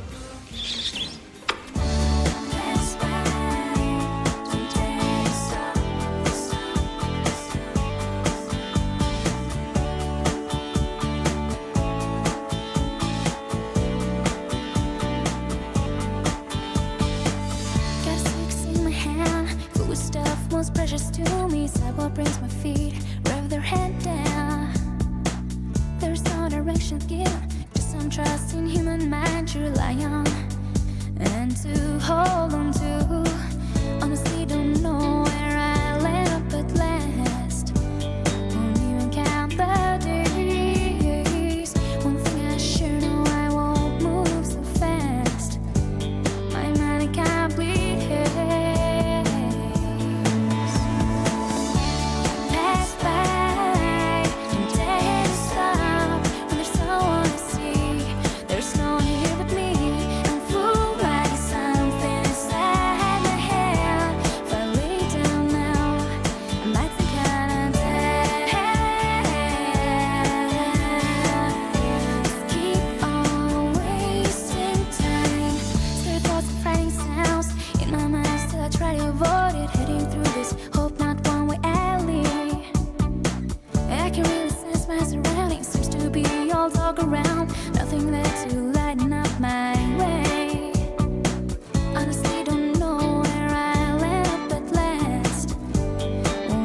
lips, imagination seems to go all crazy. I got all the time I need, wanna dream, fulfill my wishes. That was the new single, Where I'm Headed, by Lena Marlin. It's the third single to be taken from Lena's well-received debut album, Playing My Game, and will be released on the 1st of January. Meanwhile, I'll tell you where we're headed, and it's straight over to One It Win It. There's no...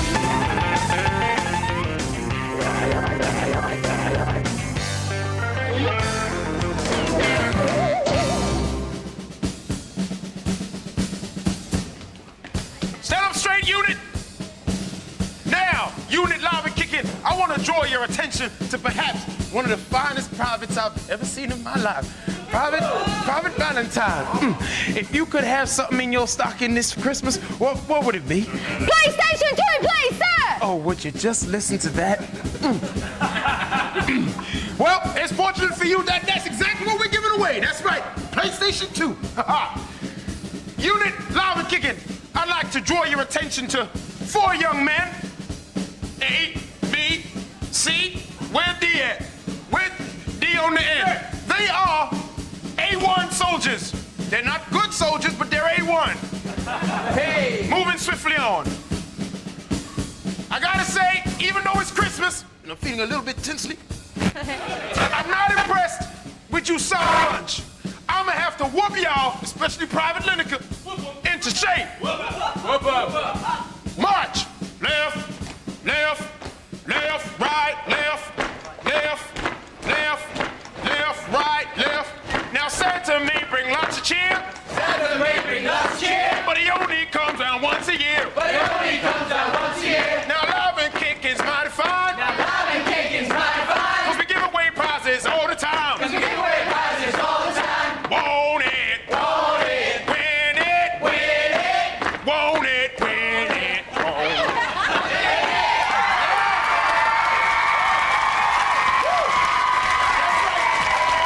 And a Merry Christmas to all my privates. It's a season to be generous, but I'm not feeling very giving. Private Hill. Sir.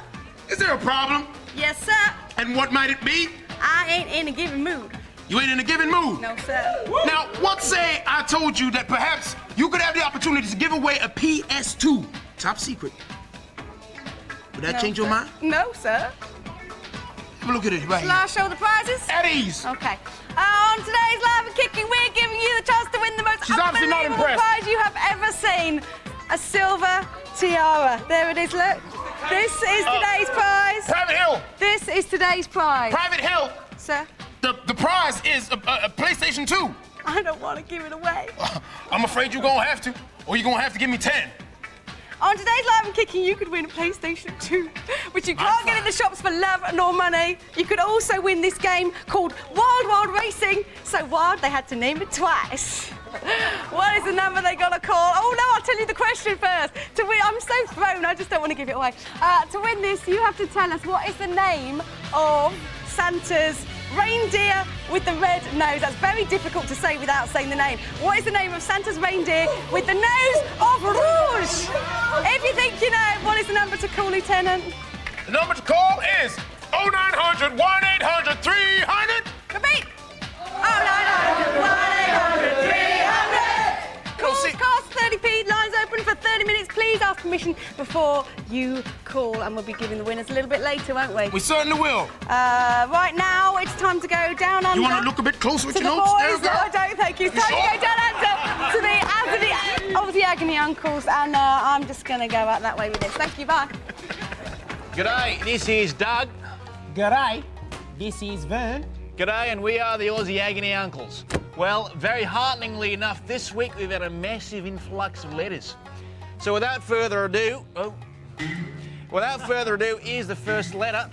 This comes to us from Graham from a place called Ross-on-Wye, wherever that is. Search me, mate. I'd rather not, Doug. I don't blame you. Right. Graham says, Dear Santa. That's not us, mate. Hang on a second. All these letters are for Santa. You're not wrong, mate. Must have been a bit of a mix-up. Seems like the postman's behaving a bit like a wallaby. Well, that's putting it mildly, Doug. I'd say the postman's been a bit of a... Easy, Vern. Easy, Vern. Children's television. They're watching in England, you know. Right, point taken. Well, I suppose we better get on with it. Dear Santa, I've been That's not us, right? No, it's not. That's not I think clearly not. I think we'd better make that clear, mate. That's not us. Dear Santa. That's not us. Right, I have been a very good boy this year. Can I please have a PlayStation? Well, Graham, in a word, no, because we clearly haven't got one. Well, mate, you can't just give him nothing. Well, I haven't got a PlayStation, mate. Well, you've got to give him something. All right, mate. Well, Graham, you can't have a PlayStation, but you can have the next best thing. A pair of Doug's old socks. Oh, mate, you bludger. I need those. I'll spare it at Christmas, Doug. All right. Right. There's another letter here. Dear Santa. It's not us. Not us, not us. We'll stand in, I suppose. Right. This is from Alice in Wolverhampton, and she says, could I have a scooter, a micro scooter? Well, no, you can't. But what you can have, a repair of Doug's gruds. How did you do that, mate? I was wearing those. You're not wrong, mate. Right. Well, if that's the way you want to play it, mate, I got a letter here from Matthew from Hawthorne Dern. Wherever that is. Wherever that is. I'm sure we make that up, mate. Now, Matthew, I didn't, says he in the letter. It says, now, Matthew, you can't have a DVD player, but I'll tell you what you can't have. You can't have this. Wait, mate, I need that. Well, tough. That's right, Matthew. A real Aussie agony uncle piece of memorabilia. We'll put Doug's... It's Doug, mate. It's Doug. Thanks, mate. Anytime. We'll put Doug's leg in a post for you. He'll be with you for the new year. Well, sadly, that's all the time we've got for this year. As if by magic, Vern. Mistletoe. Get stuffed, mate. Merry Christmas, all. I'll see you down by the calf. Merry Christmas, mate. Oi, mate. I forgot my leg. Santa? Who are Doug and Vern? Search me, mate. I'd rather not, Santa. Don't blame you, mate.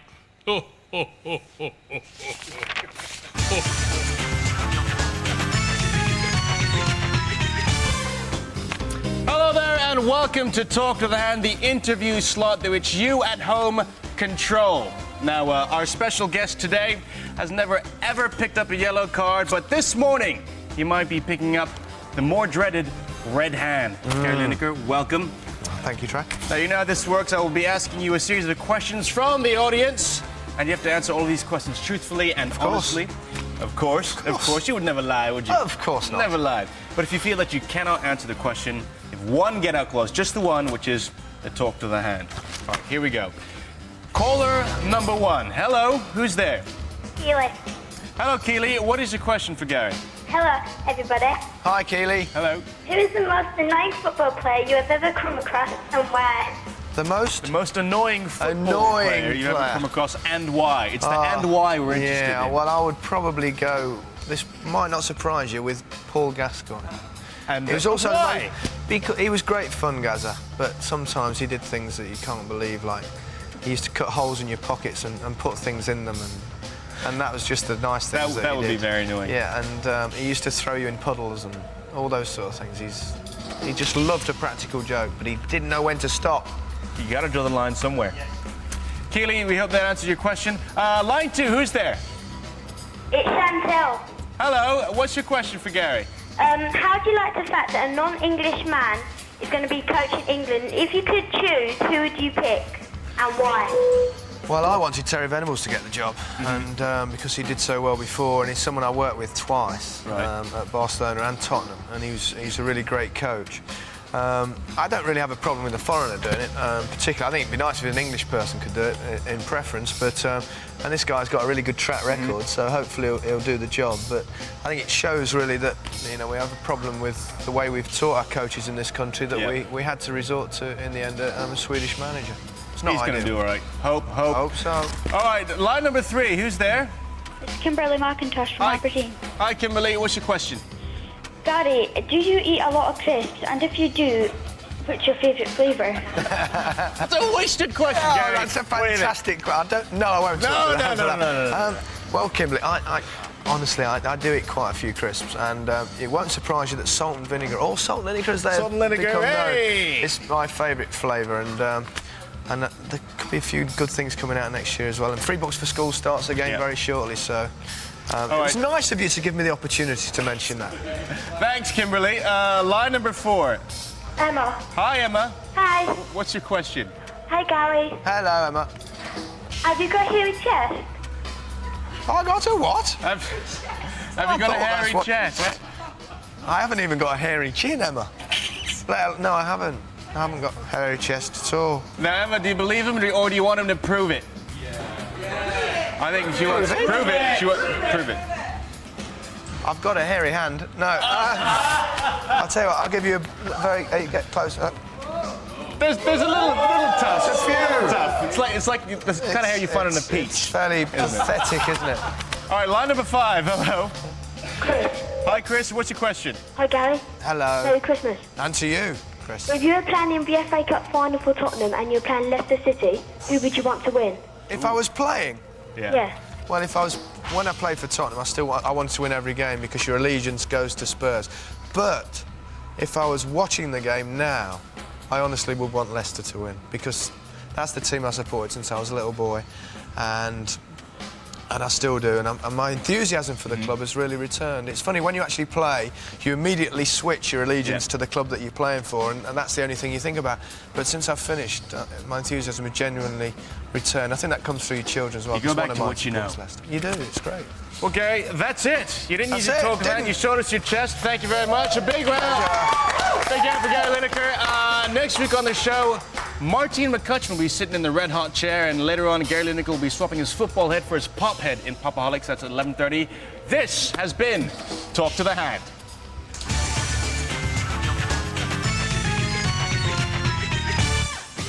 You see, I'm up on the roof, and when I'm up on the roof, thought turns to weather. I was really hoping maybe this year we have a white Christmas. Real snow, Zach. It's part 2 of Sacrifice Your Family.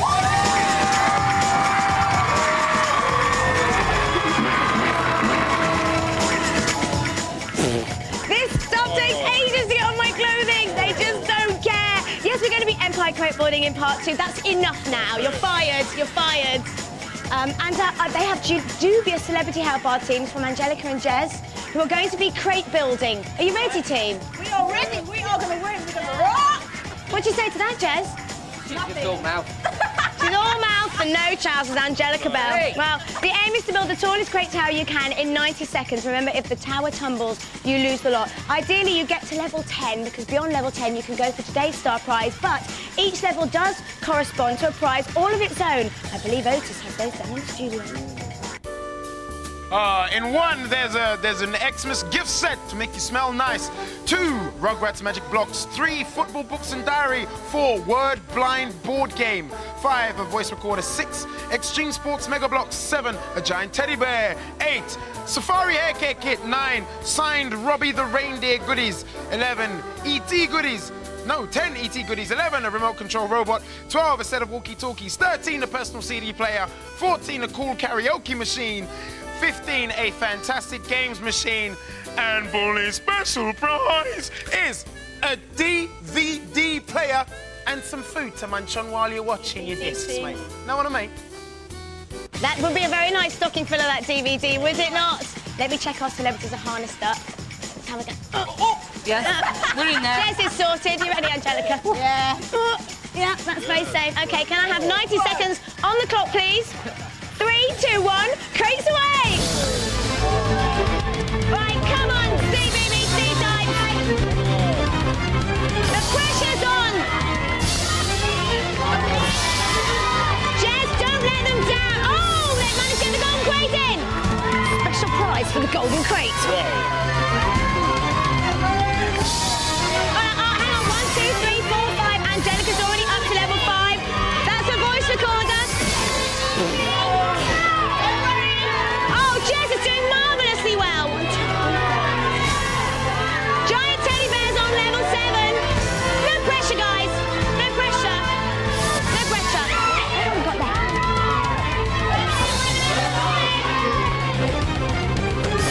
Oh, Angelica, you're on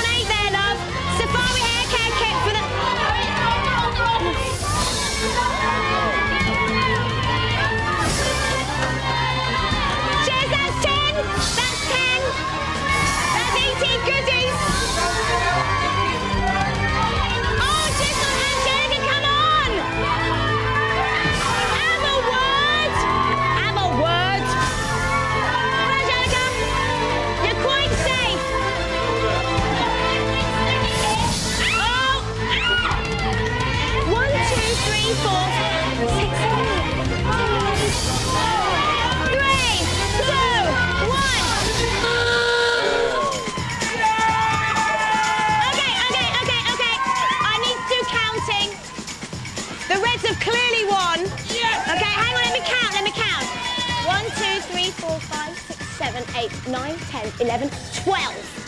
12. And frankly, Angelica, also golden crates in both teams, even the green team. It's a special golden crate. Yeah, you got the gold one. You got. No, you didn't. I'm afraid you're coming down now. You're coming down. Ready?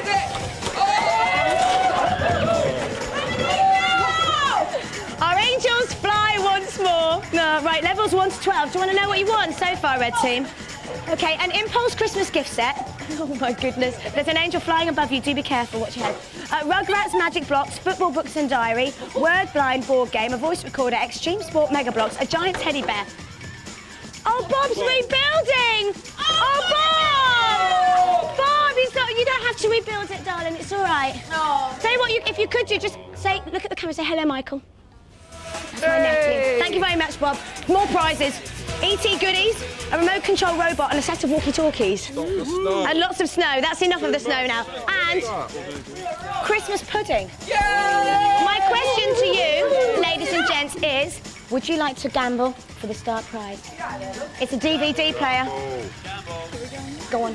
It's Christmas, go on. Take a risk, it's Christmas. You're going to gamble. Can I have the star question, please? It's here. Right.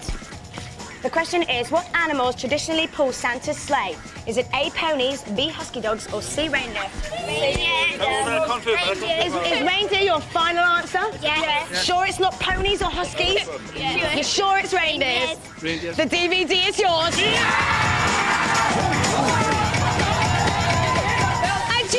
A jubilant sacrifice your family ends once more. It's the last one of 2000, but we'll have more in the new year. Now, guys, mince pies, tea, yeah? Lovely. Yeah. Cup of tea? I broke your wing. Sarah. Katie. I hope you've got the kettle on down there, love. Sarah, is it cold up there? I am Sarah Bear, cold up there, You've got something in your hair. I know, I've got something in my hair.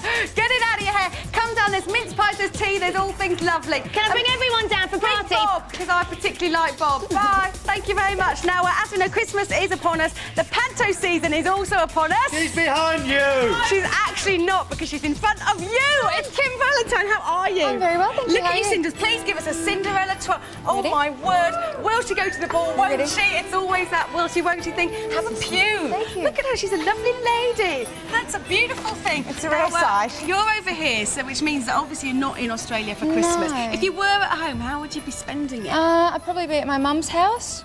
And it's warm over there at Christmas. That would be weird. Stinking hot, and it's freezing cold here. So is it weird for you to be in the cold? It is, but I'm getting used to it now. I've been here for 3 Christmases now. So. Do you normally have the turkey and the trimmings and all that? We have lamb and ham and, barbecue and all that sort of stuff, bit of everything. We're not big turkey eaters, though. No, but you're big on your panto, because like you said, this is your 3rd Christmas day. You've done 3 pantos. Cinderella at the moment in Reading. In Reading. But you've also played Snow White. Hello. You've also played Snow White before. So the Cinders thing versus the Snow White. Ooh, lots of little people around me. Who do you like better to play? Cinderella, definitely. Why is that? Because it's the whole Pretty Woman, Julia Roberts, rags to riches kind of thing. Have you got, lots of lovely people that you're playing against? I do. I've got Keith Chegwin. Yeah, that's lovely. He's fantastic. Morning, Keith. Is he clothed in your panto? He's fully clothed. That's always a good thing. Fully Okay, clothed. we like Backstage that. is a different story, Is he Prince but Charming? no, he's Buttons. Is he? Yeah. Who's your Prince Charming? A girl called Kate. A girl called Kate. Yeah. But Kate's I don't not actually here understand. today, is she? No, I really don't understand. I need somebody to explain to me. I get that girls play the boys, but the girls playing boys he dressed is as behind women. you, and we thought it was about time that you had a boy Prince Charming. Oh, thank you. I am Prince Charming. Let's see if the Here slipper to will swear fit. my love and devotion for whomever fits this glass Yeah, slipper. whatever. Oh, that's so convincing. Isn't it? I'm going to tear up. That is Richard Please, Gere, milady. isn't it? It Julia is, Roberts. isn't it? Isn't it? I'm It's the moved. other foot. It's the Oh, other it's foot. this It's the other foot. Oh, the no. other foot. I've already undone them for easy access. What a beautiful foot and not at all minging. Get it on! Oh! It doesn't. It doesn't fit. Oh, Kim, I'm ever so sorry about that, because this could have been your Prince Charming. Look what you could have won, but no, he's gone. We waved goodbye to him. Bring in the next Prince Charming. You're we've going to got a love this lineup. one. Yay. Here we are. Oh. It's a lady. Kim, Yeah. if this fits... No. Wait, on your knee, show some love, okay? If this fits, I'ma dance the funky chicken. Go ahead. Help her! Be the man! Oh, he's a shoddy worker. Strength! Oh, my word. They're the funky chicken you said. Oh, there's no harvest moon. That's a beautiful moment. I don't have a Prince Charming in the studio. Yay! Like I said, I don't have a Prince Charming in the studio. But I have got Trey. Now, Trey, we can just kind of... There's a snuggling up moment coming because... What's coming up? Well, Big Wolf on Campus is coming in a minute, but I actually noticed on last week's show, you know that guy Tom from the Werewolf Channel? Yeah. He is so the spit of you. You know, I get that in the streets. It's scary. Look at this. Hello. Hi. And welcome to WVC, the Werewolf Shopping Channel, unofficial sponsors of Big Wolf on Campus on this very special Christmas edition. Oh, jingles has bells, Barbara. Why, whatever's the matter, Tom? Well, I was decorating my Christmas tree this morning, and I realized that I don't have a fairy for the top, and all the shops are sold out. Well, Tom, you can kiss your Christmas ornamentation cares goodbye with this. The Tommy Dawkins Hairy Fairy. Oh, my word, it really is a hairy fairy. Let me have a look. What does this do? Oh, isn't that divine?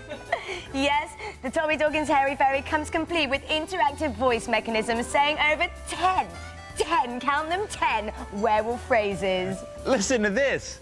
I'm going to eat you. Oh, it's so cute. Yes, and it is just a snip at $39.99, leaving you plenty of money left over for the mince pies and brandy butter that no one ever eats. That is so cheap. I will destroy you. Yeah, your Christmases will no longer be lonely, Tom, with the hairy fairy at the top of the tree. Tom is a great big Jesse. What did you say? He smells like dog poo. What? It's the bride of Chucky, man, but it's so cute. Merry Christmas, Tom. Merry Christmas, Barbara. And now, enjoy your special Yuletide edition of Big Wolf on Canvas. Merry Christmas. Merry Christmas.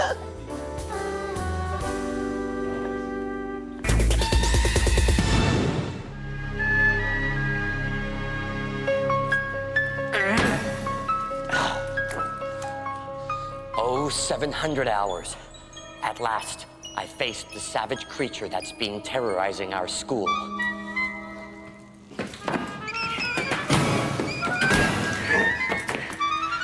Just hold still. This won't hurt a bit. Come back here!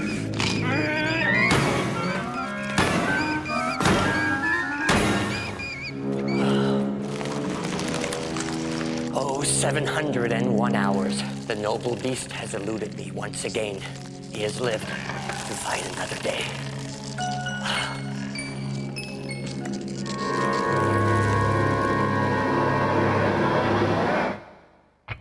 I used to own this town. Now it's all turned upside down. I wish I could figure out. Do you think it's just a phase I'm going through? Just a phase I'm going through.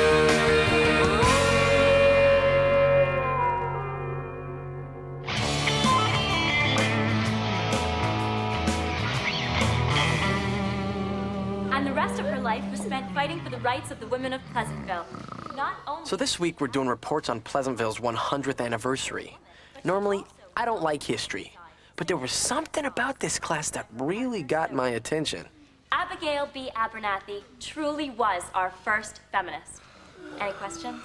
Thank you, Stacy. That was very long. Dingle, you're next. Get up there, Dingle. The year was 1888. As a young serial killer named Jack the Ripper slashed his way across the streets of London, Pleasantville was plagued by its own demon. His name? The Pleasantville Strangler. During his reign of terror, 23 victims were nearly strangled. What do you mean, nearly? Well, he had these really delicate wrists, so he never really had the manual strength to asphyxiate anybody completely. But then, one stormy night. Duck and cover! Go ahead. Resume, Dingle, please. Something horrible did happen. The town constable and a furious mob cornered the strangler by the old town well and hurled him down to a watery grave. Cool. They say that on a silent night, you can still hear the agonized screams of a drowning strangler. Because that old well is underneath this school. Yeah, right. Whatever, Dingle. It's true. It's all true. Okay, it wasn't raining when he died, but I added that for cinematic effect. Do I still get credit for this?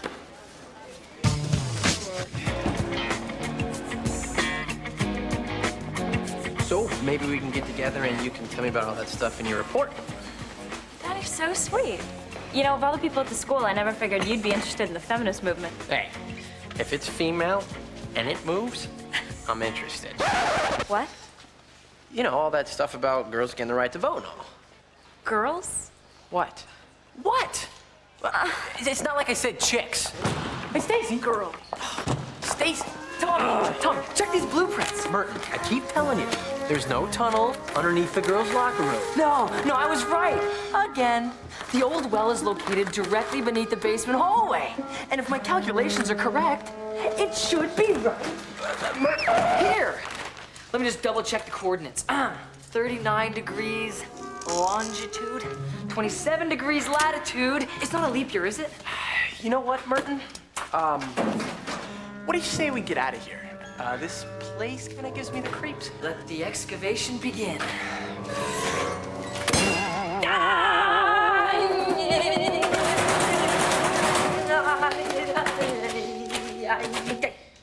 Okay.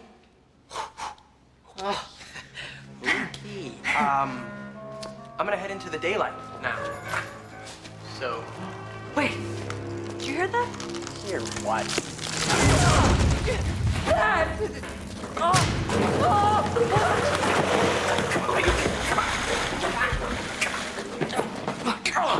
Oh my! Oh. Hey, what's going on down there? Okay. You were right. No, you were right. No, let's just get out of here. I can hear you. Oh, wait, my equipment. You won't get away. But wait, what about the strangler? His rotted bones covered with decaying flesh. The putrid smell of... Yes! You kids come back here and identify yourselves.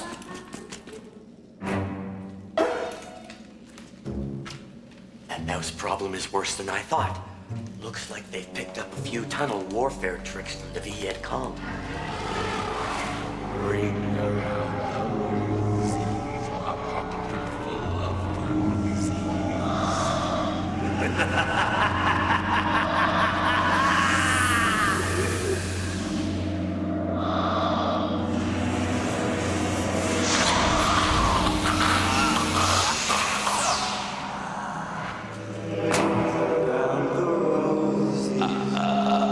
A pocket full of roses. Ashes, ashes, we all fall down. Thomas P. Dawkins, prepare to die.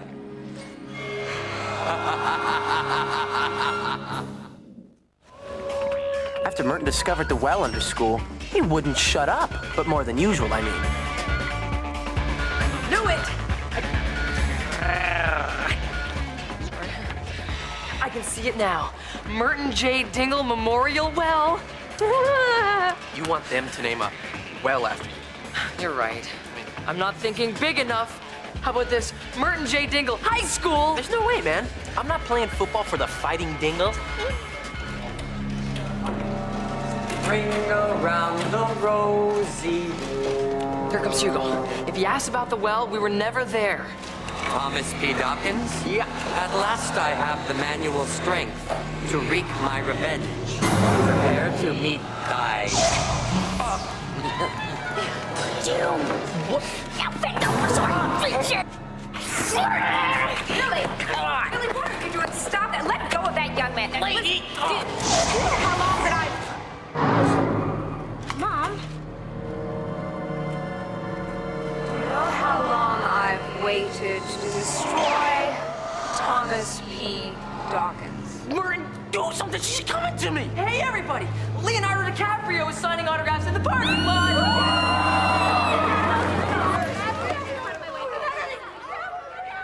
You say Leonardo DiCaprio?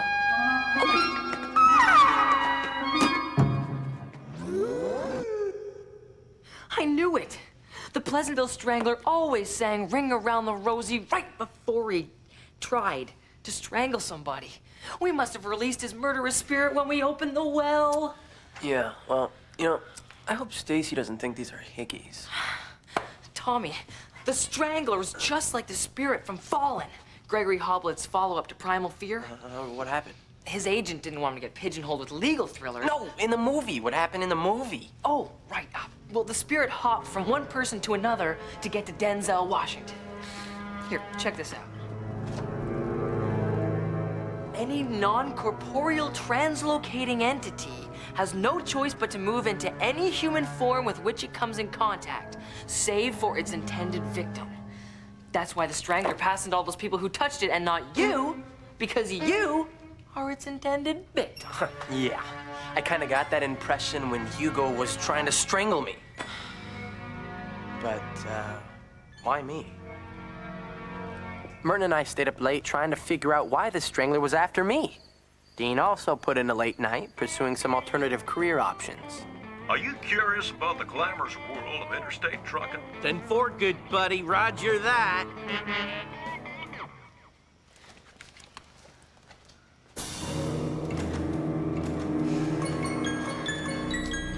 That's it. Your great-great-grandfather was the constable who threw the Strangler down the well. Huh? That's why the Strangler's after you. Think about holding a grudge. Get over it, please. Until we find a way to send him back to where he came from, you have to remember, he could be anybody. You must trust no one. Okay. We should have a secret password so you can tell that I haven't been possessed by the Strangler. Yeah, okay. That sounds like a good idea. What should it be? What should it be? Okay, subjugate. No, that's too obscure. Encompass. No, that's too obvious. We need something that evokes a sort of unwholesome brutality. Please, come back to reality. Yes. Come on. I'm sorry. Yes. Okay, the password is gargoyle. Okay? And remember, don't tell anybody. Okay. Got it? Yep, got it. What's the password? Gargoyle. I told you not to tell anybody. It's a pretty weird feeling knowing that somebody's out there trying to get you. And the freaky thing was, the Strangler's spirit could possess anyone's body. I mean, Merton was right. I could trust no one. I had to be on my guard at all times.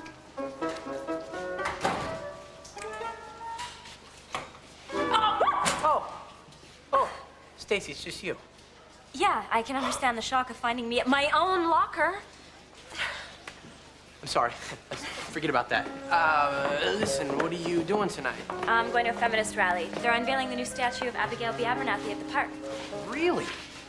You going to that too? I'll probably see you there. Yeah, right. She bought it.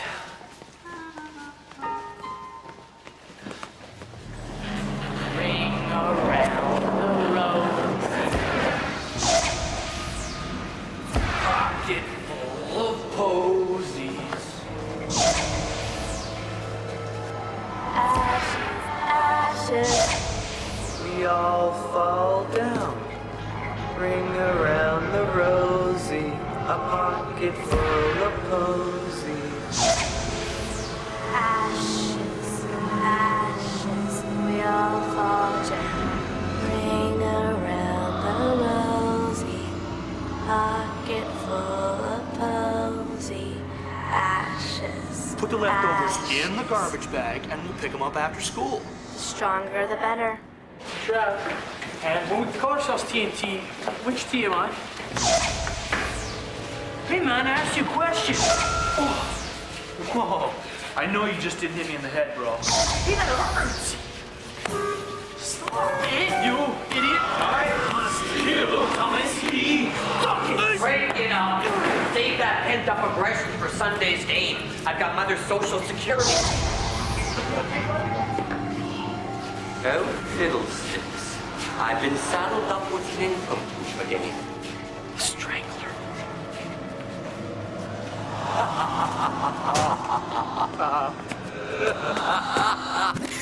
By lunchtime, I was totally paranoid. Every pair of hands I saw was a potential murder weapon. Like right there. Or that dude. Okay, maybe not him so much. But that guy there? My point is, I was freaking out. I can't take this anymore, Martin. If we don't find that strangler soon. Fear not, my friend. Our travails have reached a happy conclusion. I have captured our nemesis. Huh? The Strangler has passed into this hapless creature. All that remains is to hurl him back down the well. But wait a minute. You told me that he can only pass through humans. It was an oversight. It shan't happen again. Merton, that's awesome. What a relief. I finally don't have to watch my back anymore. Yes, it is time to stop watching your back. All the speed darkens.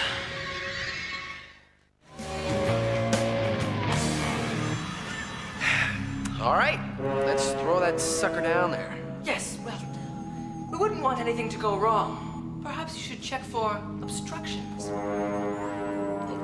If you say so. Sure. Nope. No, it looks good. Straight shot to a watery grave. Yes, it is indeed. Nary an obstruction in sight. Nary? Wait a second. Merton, mind telling me what the password is? Oh, smallpox?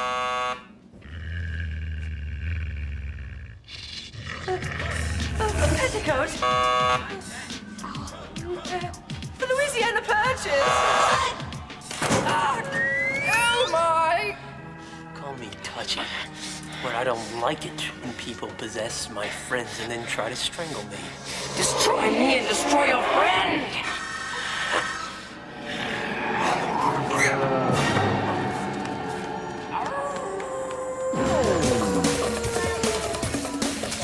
Call me a softie, but no matter how worked up I was, I just couldn't bring myself to smack Merton. I guess I needed to blow off a little steam and think of a way to get the Strangler out of the picture. Abigail B. Abernathy. Abigail's uncommon strength and virtue set her apart from her contemporaries. It is because of women like her that women like us can stand proud and demand equal work for equal pay. I can't believe you came. Came to what? That's great. Equal work for equal pay. That is what we're here to say. I mean, of course I can. You know, I want to do my part, and if that means I've got to stand here and hold your hand through the whole thing, well, yeah, so be it. That's what I'm going to do. Equal work for equal pay. That is what we're here to say.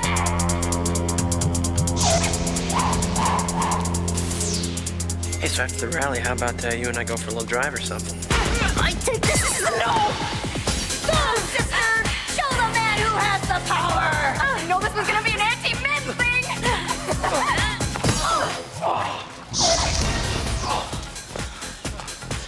Hey, man, is she okay? I think so. By the way, I don't appreciate you trying to kill me back there. You know how violated I feel? A host organism? Me? Where'd the Strangler go? He's gotta be around here somewhere.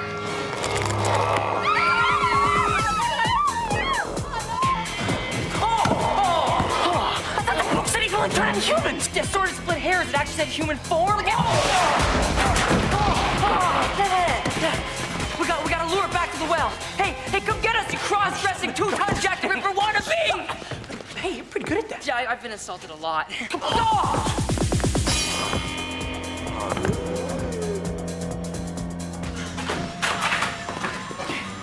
She's gonna be coming soon, so what's the plan? You push it down the well. That's your plan. Push it down the well. They can't all be gems. Now, Thomas P. Dawkins, prepare to meet thy doom. Go, Tom! That's the stuff. Come on, kid. Work it. Throw him in the well. Just push him. Give him all you got. Come on. Go, Tommy. You're doing it. You're back in the game. You're in the well. And as for you, you crackling imbecile, I'll burn you in a watery grave. Hey, now that Tommy's out of the way, I could be your sidekick. I could organize your office, detail your car. Hey, I have excellent references. Well, I had excellent references. Hey, look, it's Elvis. What? Yeah, I mean, hey, look, it's President Lincoln. Let's rock.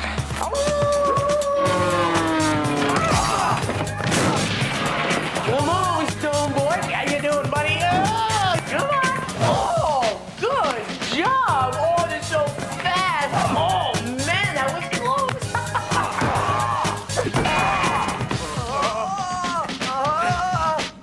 No, not again.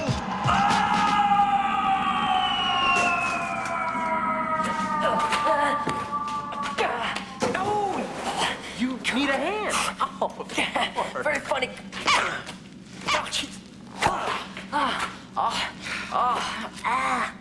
Hold on.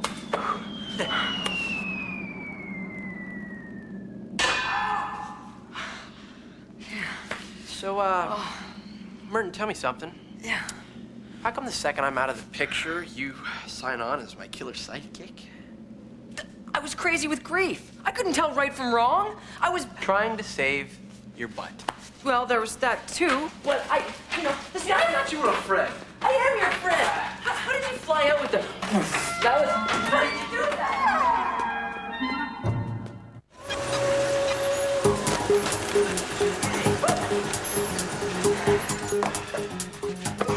Things finally got back to normal in our little town. Yeah. Especially after Merton and I sealed up the well. The Merton J. Dingle Memorial Well, that is. Good job, buddy. Thanks for your help.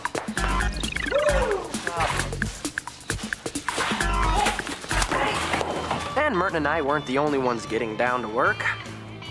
Dean earned a Class C non-restricted trucking license via correspondence school.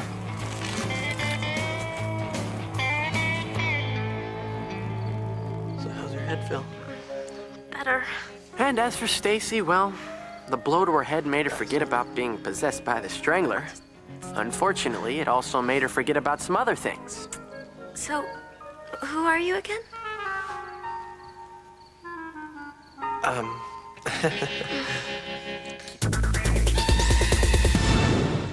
Come I go. What, okay, is brown and sticky? Dunno. Stick. It's brown.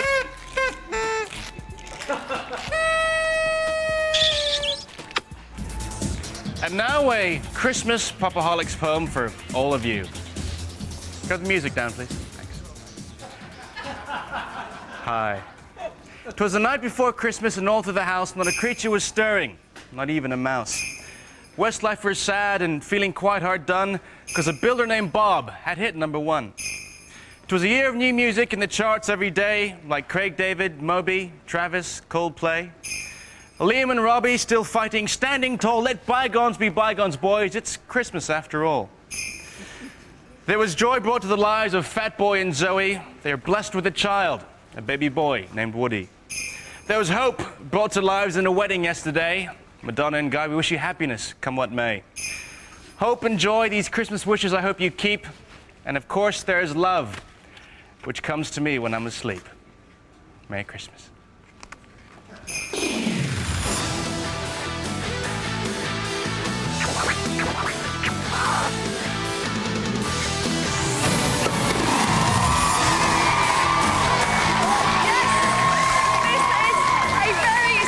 Edition of Popaholics. Okay, so you might not have done all your Christmas shopping. You might not even have wrapped any of your presents. Don't worry, you've got loads of time because this is your Yuletide fix of pop. On Sarah's team this week, we've got 2 Christmas crackers. We have Mark from 88881 and Craig from 888 Big Brother.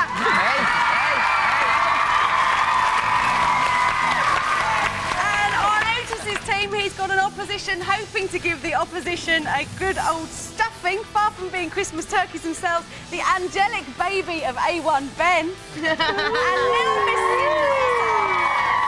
Little Miss Cinders herself, Kim Valentine, everyone.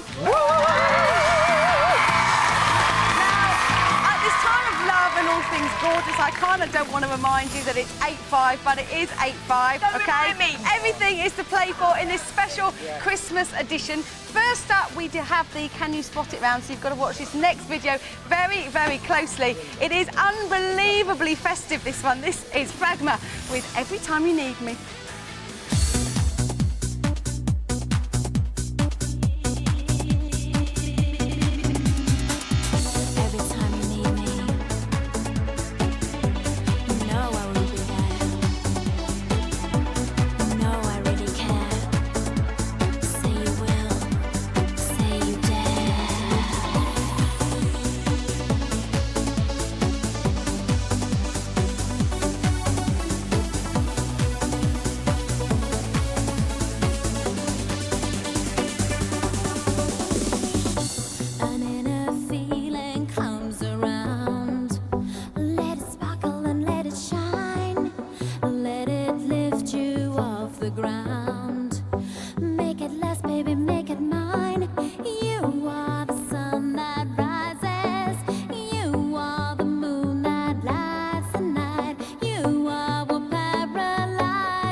As well as being a babe, actually speaks 6 different languages, which is quite impressive. She's on the show next week. Kim, what do you think of that one?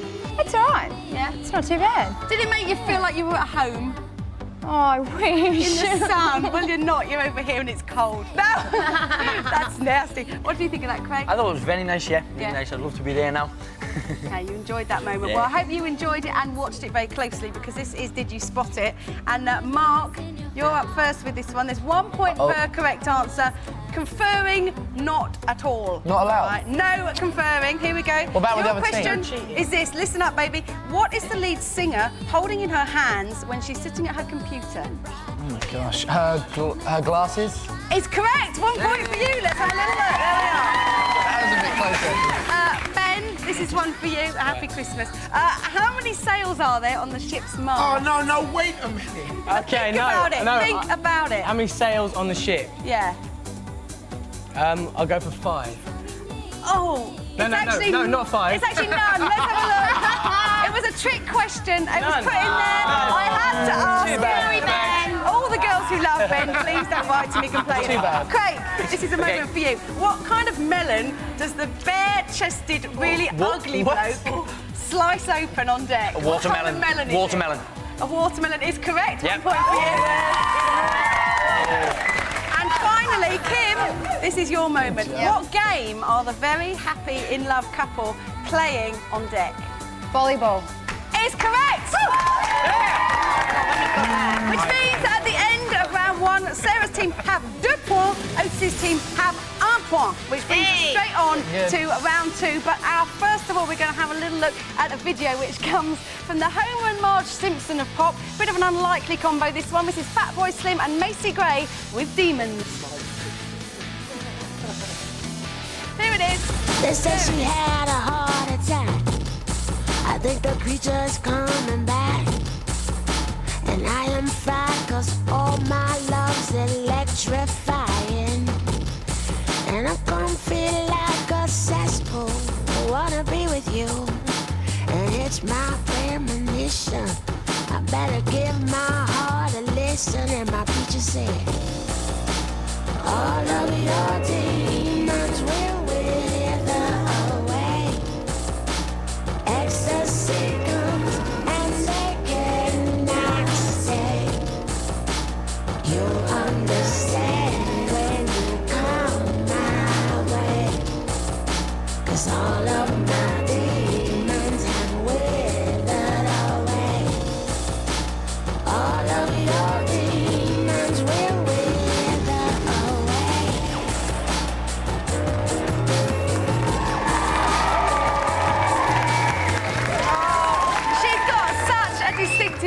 Macy Gray. Beautiful church in that one. Nice to see the video featured Mrs. Pepper Pot. Whatever happened to her? She's a lovely lady. We're going to have views from A1. Mark, what did you think of that one? I actually think it's a really, really good video. The song's great, you know, it's a pretty cool song, but the video is very creative.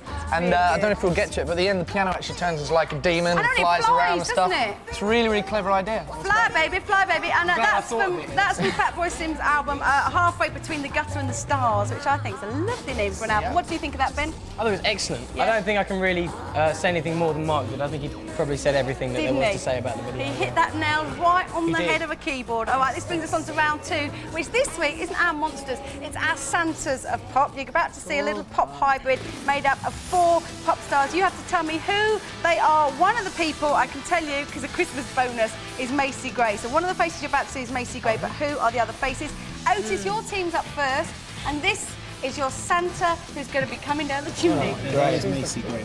Yeah, definitely. The eyes. Have a good look. He's got a beard. I have not a clue. He's actually a pop star. It's a pop, yeah, they're all pop stars. 8 seconds left. I'm going to have to rush you in a scary kind of way. And we'll go with for my symbolic symbol. eyes. 1 second. Blimey! Okay, Otis, let's have hair first of all. The hair, Macy Gray. Eyes? No, it's Noel Gallagher or Liam Gallagher or something, I think. Nose? No. Don't know a nose. And the mouth? That guy that sings the Wombles. Oh, Wizard. Okay, let's have a look. You have got 2 correct. The hair was Macy, the eyes were Noel Gallagher, nose was Louise, and the mouth was a badly drawn boy. See, if it had been the hat for badly drawn boy, you'd have got that one, wouldn't you? Which means that you've got 2 points. Let's go to Sarah's team. This is your Santa of the day. Oh my lord, which Macy? What an attractive It is a bit more of a monster. Someone just shouted monster from the audience, and they'd be correct with that one. 15 seconds on this for you people. She's got my job. Oh, yes, it is free. Yeah, Which bit's Macy? 7 seconds. No. 4 things you're looking at. A mouth. That's like Queen's Jones. 1 hard. That's really I like that sound. Okay, I need hair from you. Hair, oh, we're clueless. Okay, eyes. Baby steps back. Nose. Oh, come on. Nose. Okay, did you? I think Craig did say Macy actually. Yeah. And mouth. You know. It's Oh, who is it? Come on.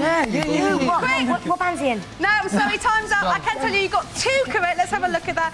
The hair was Charlotte Church. With a nice little I was going to say Eyes, face and steps. Nose, Macy Gray. Mouth, Carlos Santana. Carlos Santana, my Which means you got 2. And at the end of round 2, Otis' team have 3 points. Sarah's in the lead with 4! It's really hard. Now, this brings us on to our next video. Every single year, it has to be said, in the pop charts at Christmas, furry animals seem to appear, don't they? And this year, the Wombles have actually chosen to work with one. He goes by the name of Boywood. Have a look at this.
Describe it as one of the silliest ideas they've ever had, and they had the idea, no surprises here, at 3 a.m. There you go, that's what happens when you think at 3 a.m. Wombles fans will be pleased to know there's a 34-track album out. Wow. I got it! So it's either your ultimate Christmas present or your ultimate Christmas turkey. You like that, did you say?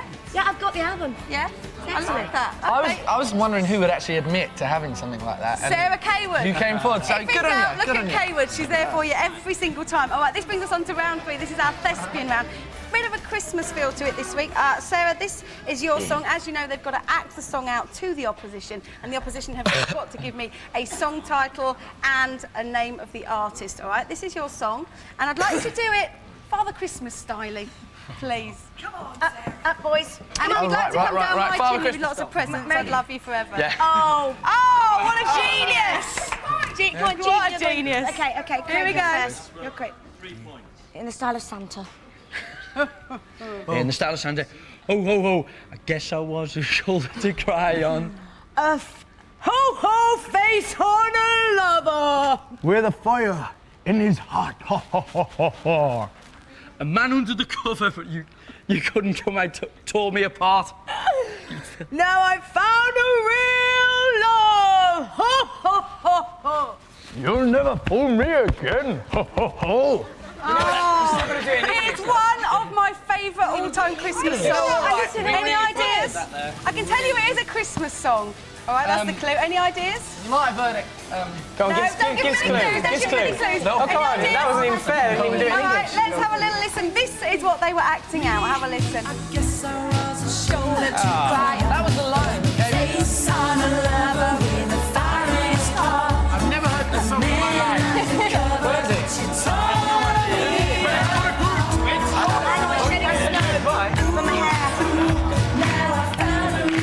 I could just sing that all day. I love that one.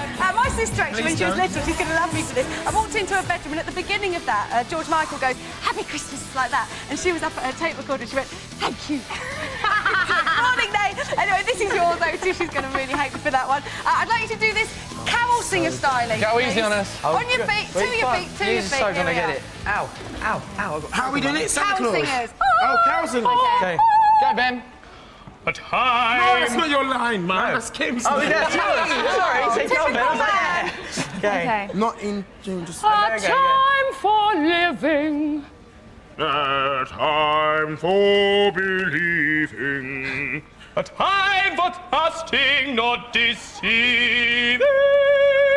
Judy. Love and laughter and joy forever. Ours for the taking. Just that was beautiful. You kind of got me right there. Did it get you anywhere? And do you know what they're talking about? Christmas time, mistletoe and wine, children singing Christmas. Oh, everybody sway in the studio. Merry Christmas, Beautiful. Which means that at the end of that round, let's have a look at those final scores at the end of round 3. And I can tell you that behind slightly is Otis's team with 3. Sarah's is still in the lead with 6. Now, we've got time, but only if we're very, very fast for a quick fire round. So here we go, hands on the buzzers, let's go. Who's tipped to be Westlife's rival for the Christmas #1 spot? Otis. Bob the Builder. Bob the Builder is correct. Who's Billy Piper's latest admirer? Otis. Chris Evans. Nice Ferrari, yeah, very well done. And quickly, where did Madge and Guy Ritchie get married? Sarah. Newcastle, Scotland. Yes, hi, Get on and ya. congratulations to you. That is the end of quick. I know we've got time for one more. What was last year's Christmas #1? Ortis. It was Westlife Yeah. with Seasons in the Sun. Seasons in the Sun. He didn't know it.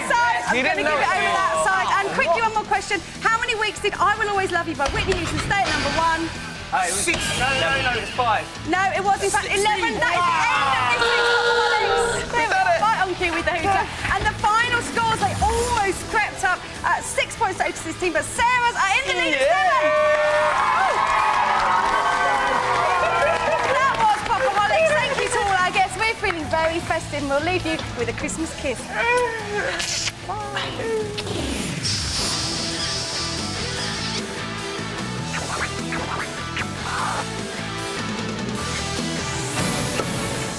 Sarah, good girl, winning that little competition.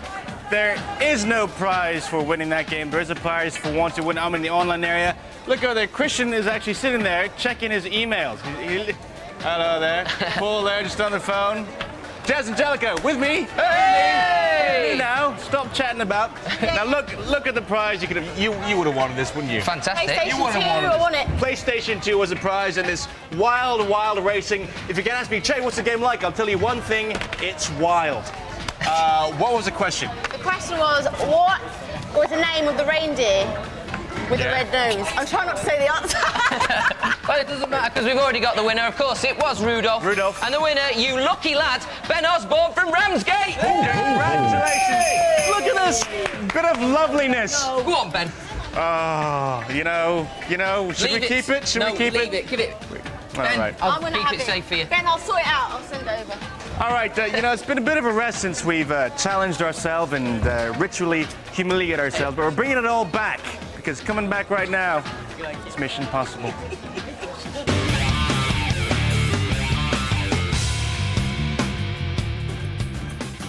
Oh, it's festive, it's a beautiful thing. Now, you might remember a few weeks ago on Mission Possible, we asked you to send in your own missions to challenge one of the presenters. You lay down the gauntlet, we will pick it up and run with it. Well, loads of you have done that, and one load of people that challenged us to do something were the London Wasps rugby team. All into you boys. Last time I played rugby, I got a black eye. Anyway, they've said that they will donate £1,000. That's £1,000 to charity if one of us presenters, this is the downside, one of us presenters has got to kick a conversion during the Zurich Premiership game this afternoon at Loftus Road Stadium in front of 10,000 people. If you think that's scary, check out the standard that you've got to be up to. Have a look.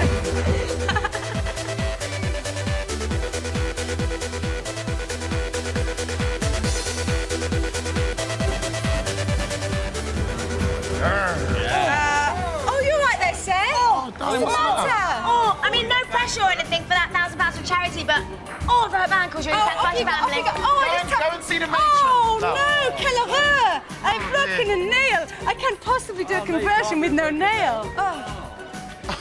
That's such a shame. So Sarah can't do it because of her ankle. Katie can't do it because of her. And sadly, I kick like a girl. Which just leaves me. Great.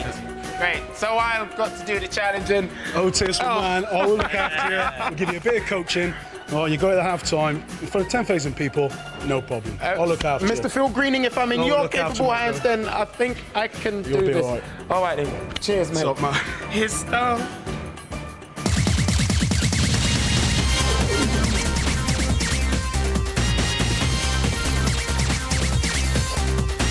This is Star, LNK's essential showbiz TV. Coming up, we wake up in New York City with Ricky Martin.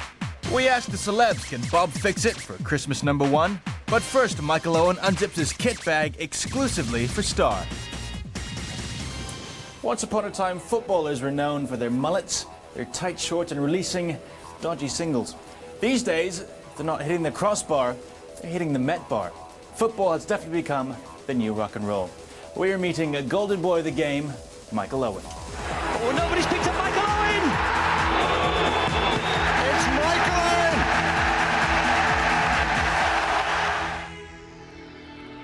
Owen! Okay, Michael, by now you must be used to living out of a bag with all the away games. What we're interested in is the things in the bag you cannot live without. You know, like the personal things, you know, those little bits. But we're not going to go too personal because we know that every man needs his secrets to be kept. So can we rummage through your bag and see what's in there? Yep. Okay. So let's have a look.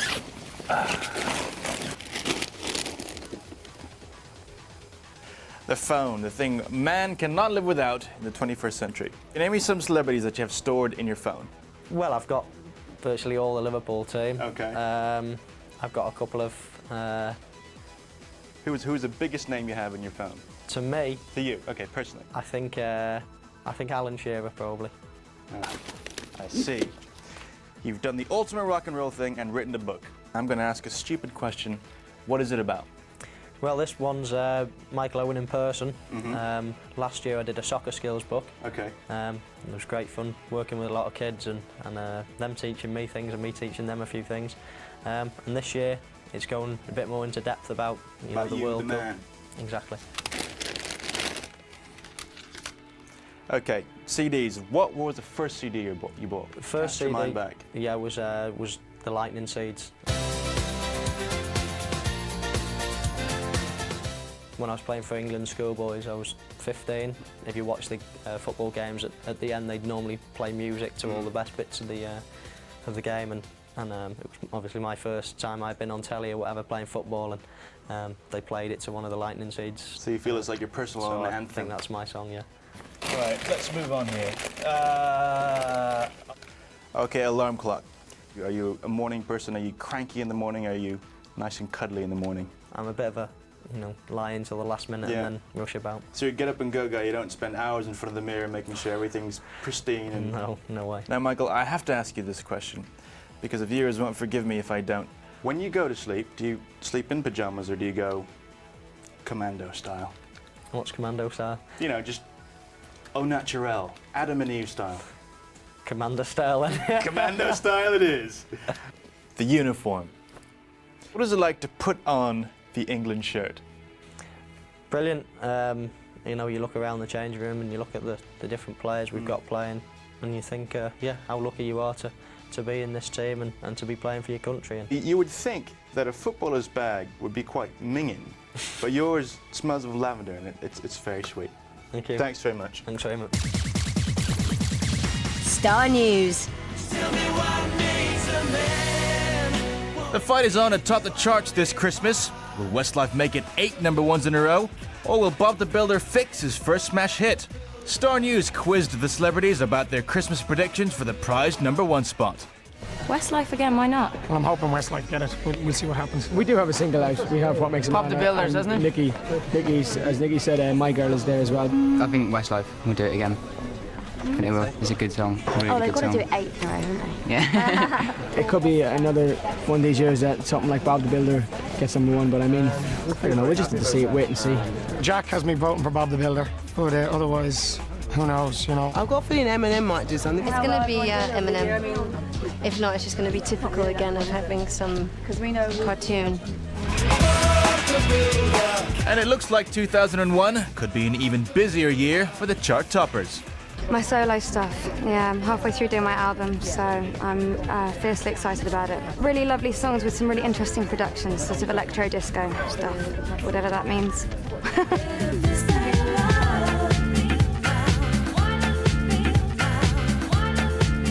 They've also got their sights set on celebrating the new year. Christmas, very family, and then New Year's with 10 friends in a cottage in Lake District. New York City. Ricky Martin has been living La Vida Loca and shaking his bonbon all the way to the top of the charts. And now one of the biggest names in music is back with a huge new album and plans for a world-rocking tour. Star caught up with the man himself in the Big Apple to check out his plans for the new year and beyond. Ricky, it's good to meet you. How you doing? Fine. Now, your first English album sold 18 million copies and went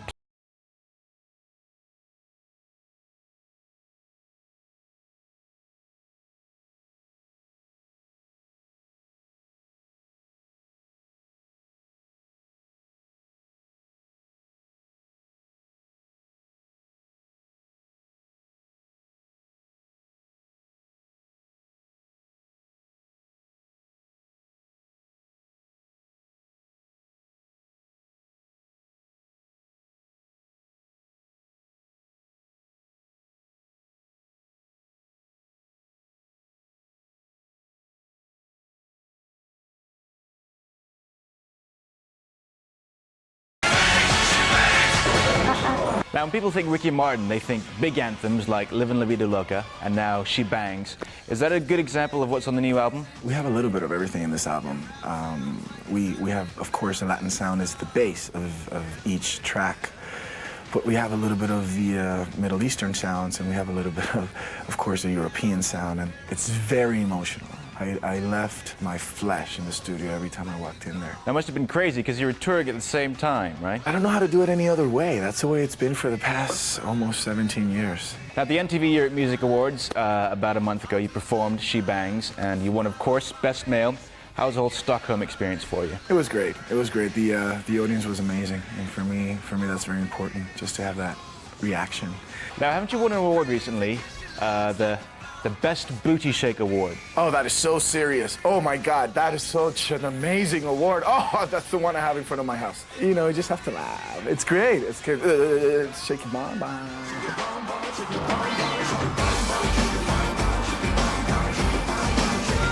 How did it feel early in the year you took part in the first ever Latin Grammy Awards? Just to be able to perform with Gloria Estefan and Celia Cruz was just beautiful. And you were there. I was part of that. And it was all about having a good time, you know.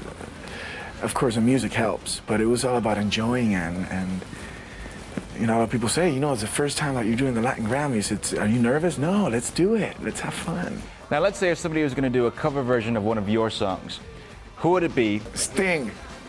And I think he would do a really good job at it. Sting? Definitely. Sting shaking his bonbon. He's great.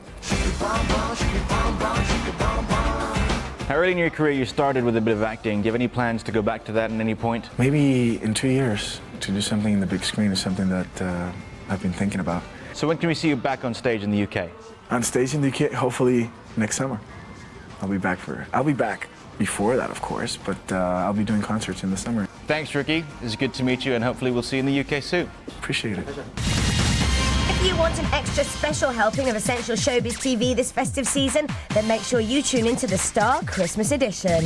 We'll be backstage with Brittany. Chilling with Craig David. In the Big Apple with NSYNC.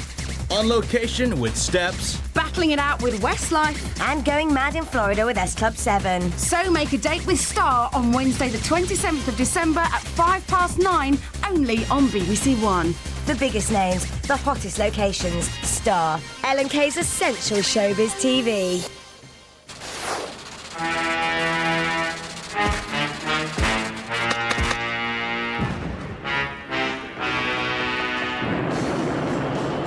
Yes, this is Live and Kicking Most Wanted, your very, very early Christmas moment when you could win 50 prizes. All right, you're going to get presents on Monday. Obviously, there's 50 prizes in there. 10 CDs, top 10 books, videos, toys, computer games, all in there waiting for one lucky person. Now, you right there with Sausage Song? You right there? He's bonding with the dog sausage and he's giving it love, you can see, look. Can't you even say hello to the dog? Can't you even break that iron mask just for 2 seconds? Just stroke him. Ah, you see, it's Christmas. Everyone's got that lovely warm feeling. Now, all the way through the morning, we've been giving you 3 chances to see a 3-digit number on screen that was going to crack the combination code right here. Hello, Saucy Song. She's the little soupy Saucy Song. This is where you had the chance to see. Let's have a little look on there. First of all was Have You Got the Balls goal. Easy for me to say at this time of morning. Second was on the back of Ortis' letter.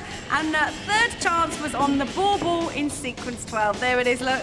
It's a thing of beauty. Now, you had the chances. Loads of you called in with the correct number, which was 178. All right, loads of you knew, but 6 callers have been picked on random, and they should be on the line right now. Let's go straight to line number 1 and give a festive greeting. Hello, who's there? Megan. Megan, how are you today? Oh, fine, thanks. How excited are you about Christmas? Very. Tomorrow's Christmas Eve. What? Have you wrapped all your presents and everything? Sort of, yeah. Sort of. And what are you hoping that the big fella in red brings down your chimney for you this year? CD. What CD? Kylie Minogue, Bite Years One. You like that one, do you? Yeah. Big Kylie fan. Did you see Sarah the other week when she was dressed up as Kylie? Yeah. She looked very like her, didn't she? Anyway, we could talk all day, but Christmas is coming. The goose is indeed getting fat. Let's find out what you think the code is to get into the Cage of Steel. Okay, I think it's 817. 817. Verify. Oh, Megan! No can do, baby. You're going to have to wait for that Monday morning thing. Thank you for playing. Bye. Let's go straight to line 2, because there's no time to waste on the Christmas show. Who's on line 2? Lindsay. How are you, Lindsay? Fine. Oh, I'm excited. What exactly will you be making if it snows this year? Snowman. Do you know, every morning we'll be going to the window going, has it? No. Has it? No. Anyway, you know the combination that you think it is to get inside here. Which of the prizes in here would you most love? The dog. The dog is very cute, isn't he? Yeah. Sadly, that dog is on offer. It's very cool. Sausage Sexy Soul Sophie is not on offer. But let's find out what you think what do you think the combination is to get inside here? Is it 718? 718. Verify.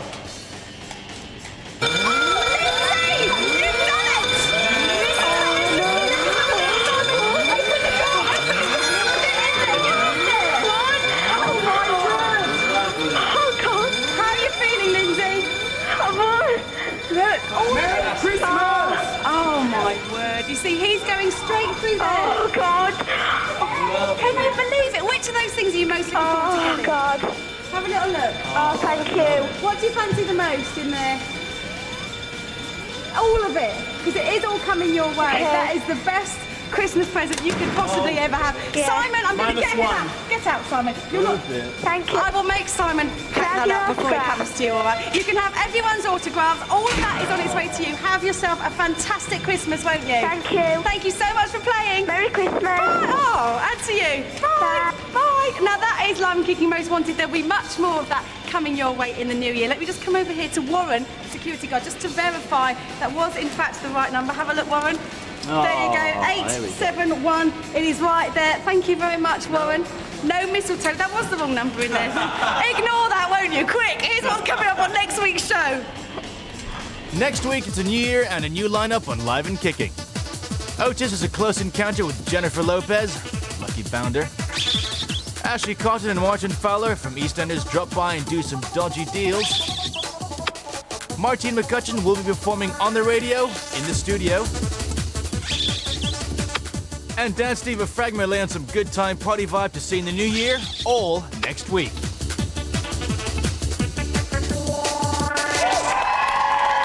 Martine McCutcheon, what a babe. Jennifer Lopez as well. It's all going to be coming up on next week, the last ever show of Live and Kicking for the year 2000. I was going to say. For a minute, For the year 2000. I thought you were taking us off air. No, because we're back next year, and it is Christmas, so how do you feel about getting warm Christmas vibes then, Phil? Yeah, I'm getting there. Yeah, I think we should. I need a- Warm Christmas I'm vibes. feeling Christmassy already. They're looking festive at the back there, so now with At This Time of Year, ladies and gentlemen, Craig Phillips.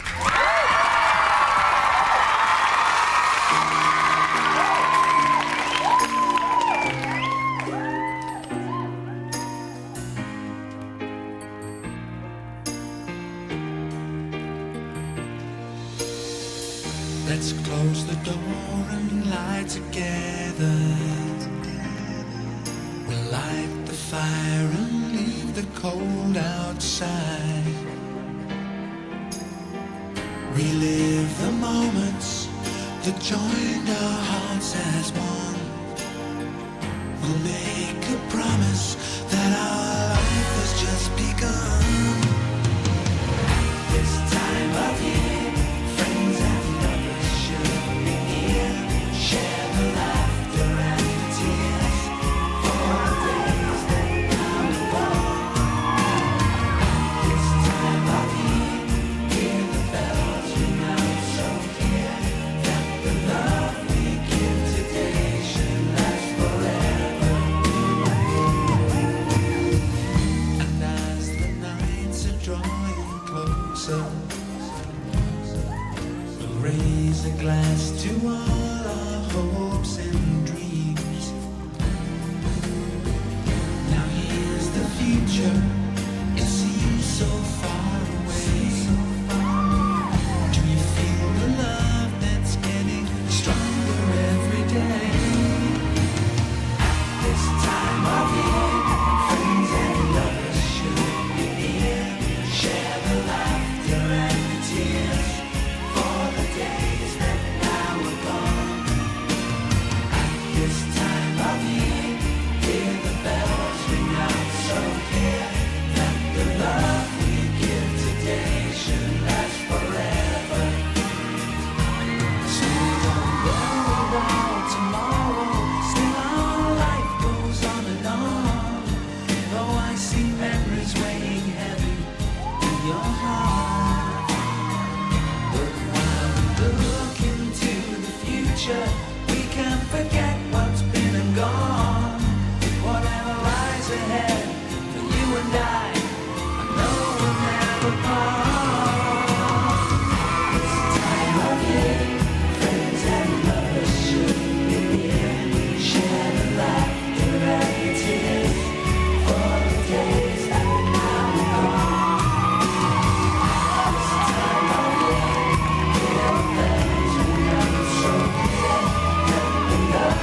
and warm inside now, aren't we? We are indeed. Warm and Very warm. toasty. Absolutely. So is everybody ready for a fantastic Christmas? Yeah! One, and Santa brings you all the best things in the world. We'll see you next year. Merry Christmas!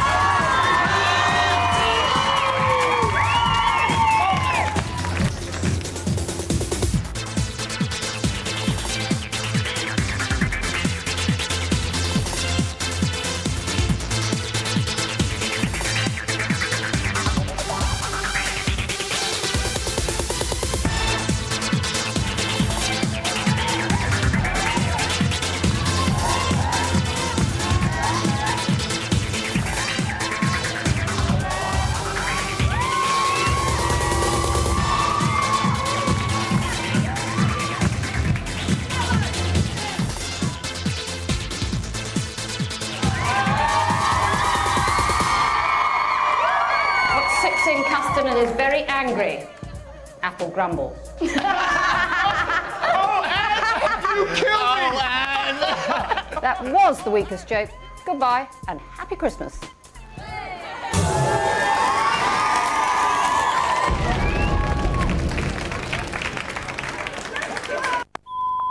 Boxing Day is Harry Potter Day on BBC Radio 4 FM when Stephen Fry gives an uninterrupted reading of J.K. Rowling's magical classic Harry Potter and the Philosopher's Stone. That's starting at 12 midday. This Boxing Day, you may not be feeling quite yourself. You're beginning to see spots. Maybe you need 101 Dalmatians.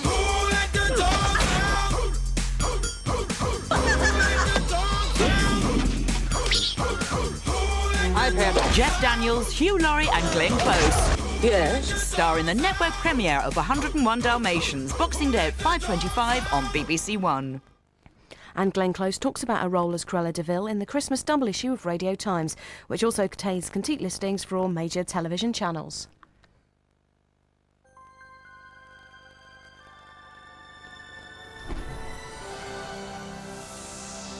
The news now on BBC One with Peter Sissons.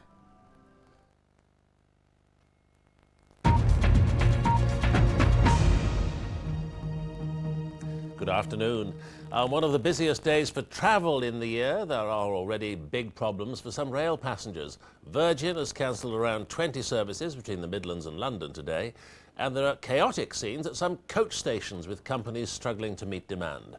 Elsewhere, the roads are looking good, except around the large shopping centres. Can I ask you to have your tickets ready, please? If you've got Travelling by rail doesn't get any easier. This morning, passengers without reservations found themselves queuing for boarding cards at London's Euston Station. Virgin cancelled around 20 trains between London and the West Midlands as it switched rolling stock to long-distance lines. We've just got our fingers crossed, basically. We phoned 10 minutes before leaving and our train has not been cancelled yet. Because of the rail chaos, coach operators have seen a surge in demand. This morning, Victoria Coach Station in London was stretched to the limit. It's very busy today. It's the busiest day I've had in 10 years here. We've got something approaching 800 coaches in against an average of 500. As the morning wore on, tempers started to fray. They've obviously overbooked. And I'm stranded here and I'm supposed to get back tonight. How am I going to make it? By contrast, the roads have been quiet, no busier than a normal Saturday. The only problems have been round shopping centres or where there's thick fog. The airports say they are busy, but so far there have been no major delays. Daniel Sandford, BBC News. The government is to put pressure on the oil companies to cut petrol prices. There's concern among ministers that recent reductions in the price of crude oil aren't being passed on to motorists. The oil companies say they've no immediate plans to reduce prices at the pumps. The Energy Minister, Helen Liddle, says she'll raise the matter with them when she next meets them. President Clinton will meet Israeli and Palestinian negotiators who've been in Washington assessing the prospects for the peace process. There are reports that Israel is willing to offer concessions on control of East Jerusalem. But continuing violence in Israel provides a gloomy backdrop for the talks. At least 4 Palestinians died during unrest yesterday. In one incident, a Palestinian suicide bomber blew himself up while trying to attack a Jewish settlement. The World Health Organization says it fears that mad cow disease may have spread outside Europe. It now wants an international conference to tell countries from the developing world about the risk. Exports of meat and bone meal from Europe to the rest of the world went on for years before bans were imposed. Police in Sweden are searching for an armed gang who stole 3 oil paintings valued at £20 million from the National Museum in Stockholm. The pictures, a self-portrait by Rembrandt and 2 works by Renoir, were taken shortly before the museum closed for the night. None of them was insured. The 3 robbers got away in a speedboat. The minister at Dornoch in the Scottish Highlands has confirmed that she carried out the wedding of the singer Madonna and the British film director Guy Ritchie yesterday evening. Until now, there's been no official announcement that the ceremony took place at Skibo Castle. Before dawn, some wedding guests were making an early exit. Only a straggle of journalists and photographers remained after camping out all night waiting for any news. The morning papers reflected the fact that the wedding of the year had been shrouded in secrecy. None had any pictures of the newlyweds. But Madonna and Guy Ritchie, who celebrated the christening of their baby son Rocco the day before, are indeed man and wife. Madonna has managed what she didn't do at her last wedding, which is to draw a veil of secrecy over the whole event. But despite that, the star has still scored a major publicity coup. Carol Jones, BBC News at Skibo Castle. An asteroid 50 yards wide and capable of wiping out an entire city missed hitting the Earth by an astronomical whisker early today. The huge rock, which took astronomers by surprise, was seen over London at midnight. If it had hit, experts say it would have left a crater about 20 times its size. Just don't complain about the weather this Christmas. That's it. There are news bulletins every hour on BBC News 24, but I'll be back with more news at 5:30 on BBC One.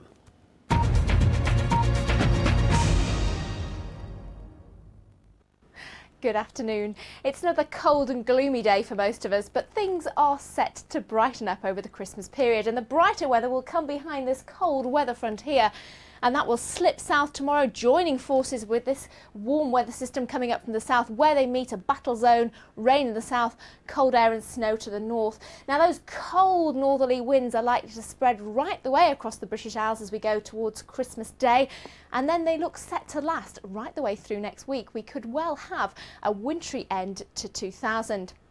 Now, indeed, we'll see frost returning by night quite widely as well. See how the blues, the sub-zero temperatures, flood their way southwards. They'll be well below freezing next week, which means we may have some severe frosts at times, certainly a wintry feel. And a cold day today if you're heading out to the Scottish Premiership football matches.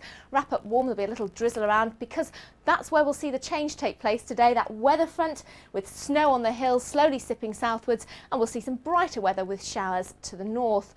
Elsewhere, though, we've got a lot of cloud. This is the view in Manchester at the moment, so it's a mere 6 or 7 today with that cloud for the Man United match. It's rather gloomy the other side of the Pennines, as you can see here in Leeds for their match against Aston Villa. And even further south, we'll do well to reach more than 6 or 7 degrees down in the southeast for the rugby matches. The main problem we have today actually is with fog across parts of England, the mid and eastern parts of Wales as well. Pretty poor visibilities and some pretty murky weather out and about, and very little change today, the best of the brightness really across Cardigan Bay perhaps, but all the time that front will be getting its act together in the north, so as you'd imagine it's going to be a pretty chilly day all in all, and a cold night for Scotland as well. Behind that weather front we'll see some frost setting in. That weather front though will start to slip southwards, the next one coming up from the south, meaning quite a wet end to the night for parts of England and Wales, some snow on its northern edge and over the hills. So for Christmas Eve, we'll have a pretty wet day across southern parts, some snow on its northern edge, perhaps even at lower levels, but much brighter for parts of Northern Ireland and Scotland, although there'll still be wintry showers in the north and the east. But we are concerned that for the eastern side of southern Britain, for eastern England in particular, we could see up to another inch of rain tomorrow, and then on the higher ground of North Wales, the North Midlands and the Pennines, we could see a covering of snow. And then through Christmas Day, that slips a little bit further southwards, so we may even see a little bit of snow over perhaps the South Downs and the West Country moors. Bye-bye. Highwayman hanging. Succeed against the Dunes and your loyalty will be well rewarded. Fail and join them on the scaffold. Muskets, murder. Burn the damn place to the ground. Go on, do it! Rebellion, revenge. Dunes murdered my father. Why would I ever hate you?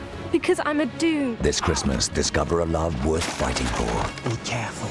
The path is treacherous. Lorna Doone, Christmas Eve at 6:05, concluding Boxing Day on BBC One.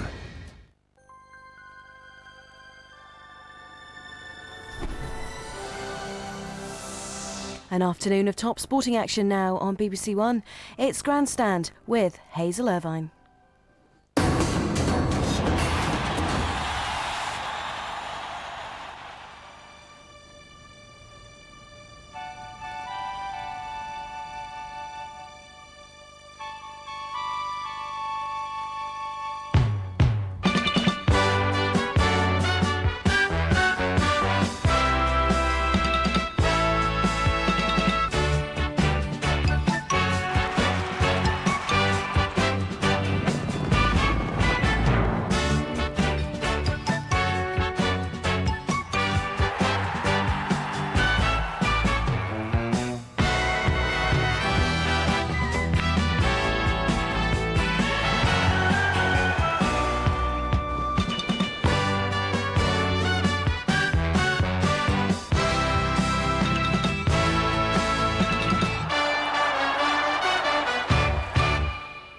Hello, I know you've got a lot to do. Shopping, cards, decorations, preparations, but stuff the turkey. Settle down in front of the telly with us instead and transport yourself back to stress-free times and sunny climes to Sydney in September. I'm no longer just another face in a crowd. Hey, look into my eyes, you see I'm strong and I'm proud. You were all the sweetness of my life, you see. You have brought to heaven right here on earth to me. No matter where I know I'll never be, but I'll be satisfied just knowing you love me.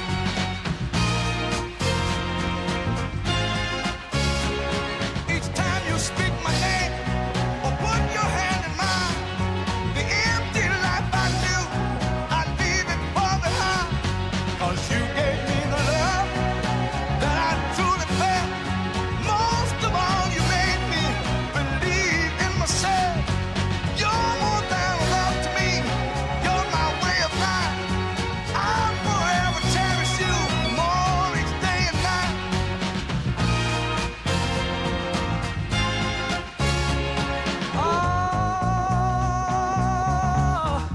I'm in a different world. A world that's warm, a world that's sweet, a world that's every bit complete, a world that's real. You made me see all the beauty surrounding me.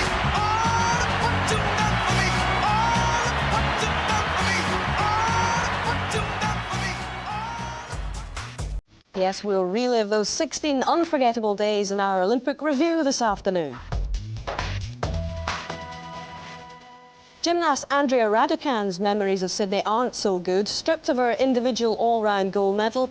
But the fall girl of the Games is back on her feet again and back in action. We'll see her at the World Cup final in Glasgow.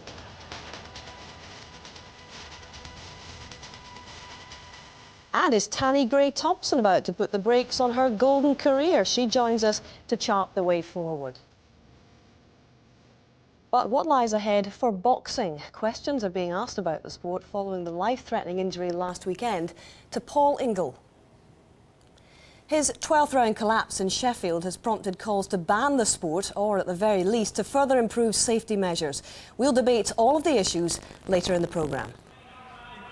But we will show you the top of the bill contest from last weekend. The super middleweight title between Joe Calzaghe and Richie Woodall show boxing in a better light. So this is the shape of the afternoon. From 3 o'clock, we'll combine the past with the present, looking back at Olympic events, while we continue to keep you up to date with the football news from around the country. The second instalment of gymnastics from Glasgow precedes that at around 2:10. And we'll be joined in the studio by Paul Ingle's manager, Frank Maloney, amongst others, for that debate on boxing after Football Focus. But some overnight news to update you with. The Australians have lost at something at last, because New Zealand have beaten them by just 4 runs to lift the Women's Cricket World Cup in Christchurch. The home side made 184 but looked to be heading for defeat after Australian captain and player of the match Belinda Clark made 91 off 102 balls. Claire Nicholson took the vital wicket of Clark to set up a very nervy finish. The Kiwis took the final wicket with the first ball of the last over to edge out the holders. Now, one important football game in the Premiership at Anfield is already approaching half-time, but I will not steal Ray Stubbs' thunder. He can tell you all about the Liverpool-Arsenal game and give you the rest of the news now in Football Focus.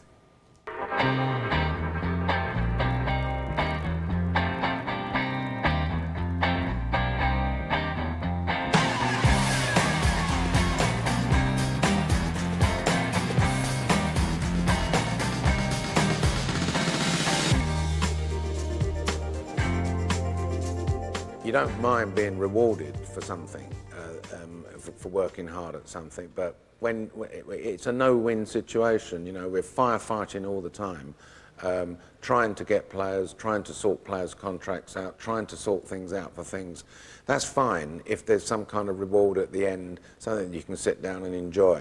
And when you don't get the rewards for it, or the thanks for it, or any recognition for it, it's just a total, absolute waste of time. Sir Alan Sugar has been talking about his decision to step down at Spurs. We have an extended interview with the Tottenham chairman, and this is the look at the rest of today's Football Focus. We hear from Robbie Keane. His arrival at Elland Road is the latest step Leeds have taken to try and build a squad capable of challenging for the title. The new angel on the top of the tree at Villa Park is Colombian. To be precise, it's Juan Pablo Angel, and the price tag is just under £10 million.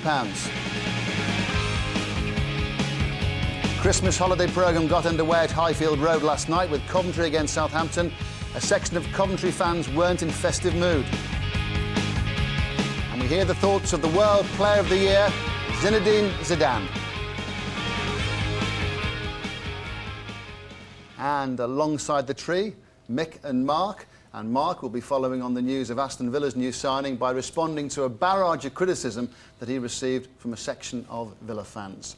We're hoping you'll suggest the perfect Christmas present for Mark or for anyone else involved in football, what they need or what they deserve. Football.focus@bbc.co.uk is our address. But first things first, to Anfield we go. It's half-time in the match between Liverpool and Arsenal, and Gerald Sinstadt has the story of the first half. Liverpool lead by 1 goal, a goal that Steven Gerrard drove through a busy penalty area in the 11th minute. It hasn't been a great game, but it's been gripping. Early on, Henry and Bergkamp tested Westerveld, and Arsenal have threatened sporadically since. But what worked well at Old Trafford on Sunday is yielding dividends here. Liverpool have snapped and snarled, disrupting Arsenal's passing game just as they did Manchester United's. The edge that has often been between these sides has been bubbling ever closer to the surface of a half that lasted 49 minutes, and Carragher and Babel have both been cautioned. Overall, though, it's been Liverpool's half, and had Owen not miskicked at the end of a fine Murphy and Babel move, it might have been more emphatic. And one other game already underway, Nationwide Football League Division 2, 12 o'clock kickoff, Wigan Athletic 0, Stoke City 0. So, 2 games underway today, but the first Premiership game on the Christmas fixture list was played last night. Steve Lee was at Highfield Road for Coventry against Southampton. Christmas time, mistletoe and a familiar whine from the Sky Blue fans. The chill factor at Highfield Road is decidedly frosty.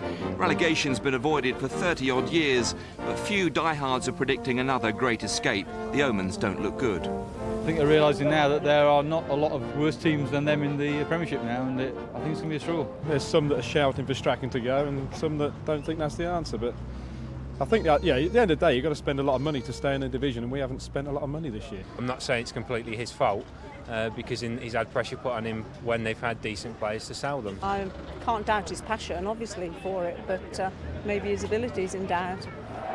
Gordon Strachan, a street fighter if ever there was, had predicted a scrap in a game short on quality. Only the cultured skills of Mustafa Haji stood out for the Sky Blues. Paul Jones making an outstanding save. Then the kind of foil-wrapped Christmas gift the Coventry fans yearned for. David Thompson's free kick, leaving the Saints' defence embarrassingly exposed. It was the sort of break they needed, but it didn't reduce the tension level around the ground.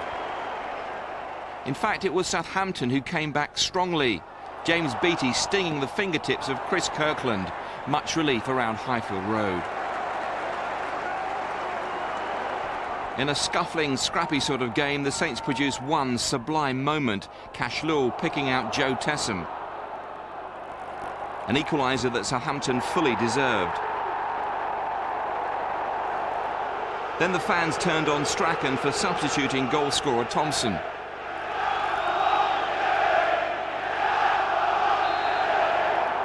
There was to be no festive sting in the tail for Coventry. Zuninga's shot agonisingly hitting the post. At the final whistle, the proud and defiant Strachan was booed off.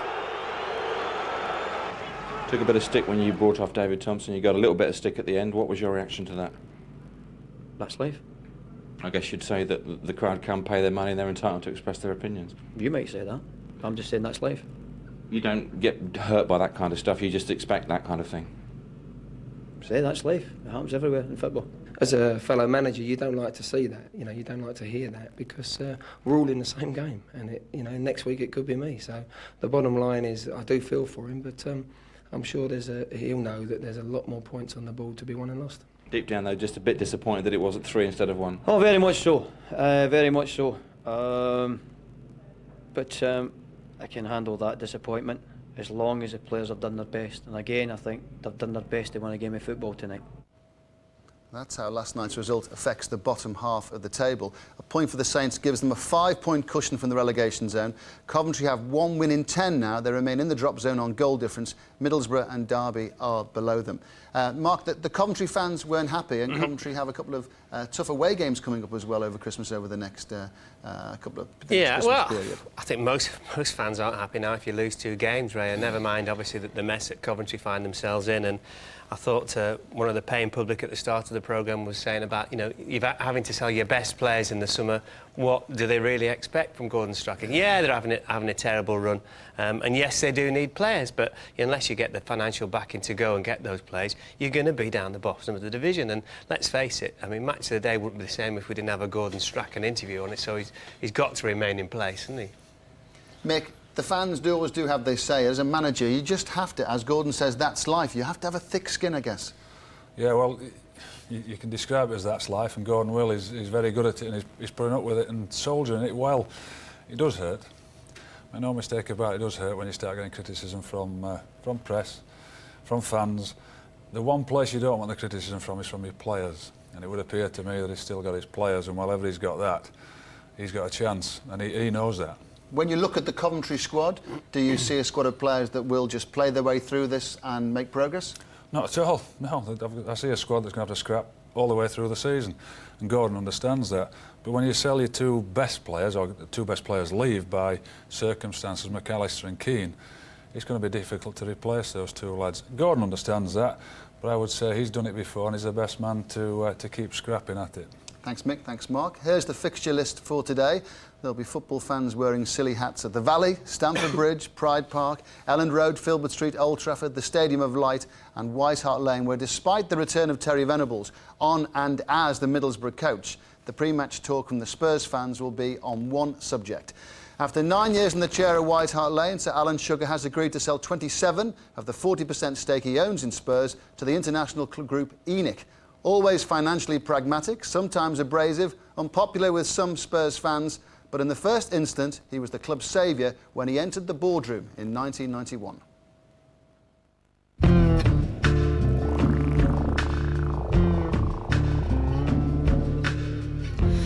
Angry faces, cursing loud, changing places, falling proud. Here's the last shirt he wore. I'm the blooming mug that relaunched his career.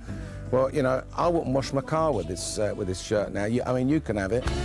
It's all part of the process. We all love on looking down. All we want is some success, but the chance is never around. And it's all part of the process.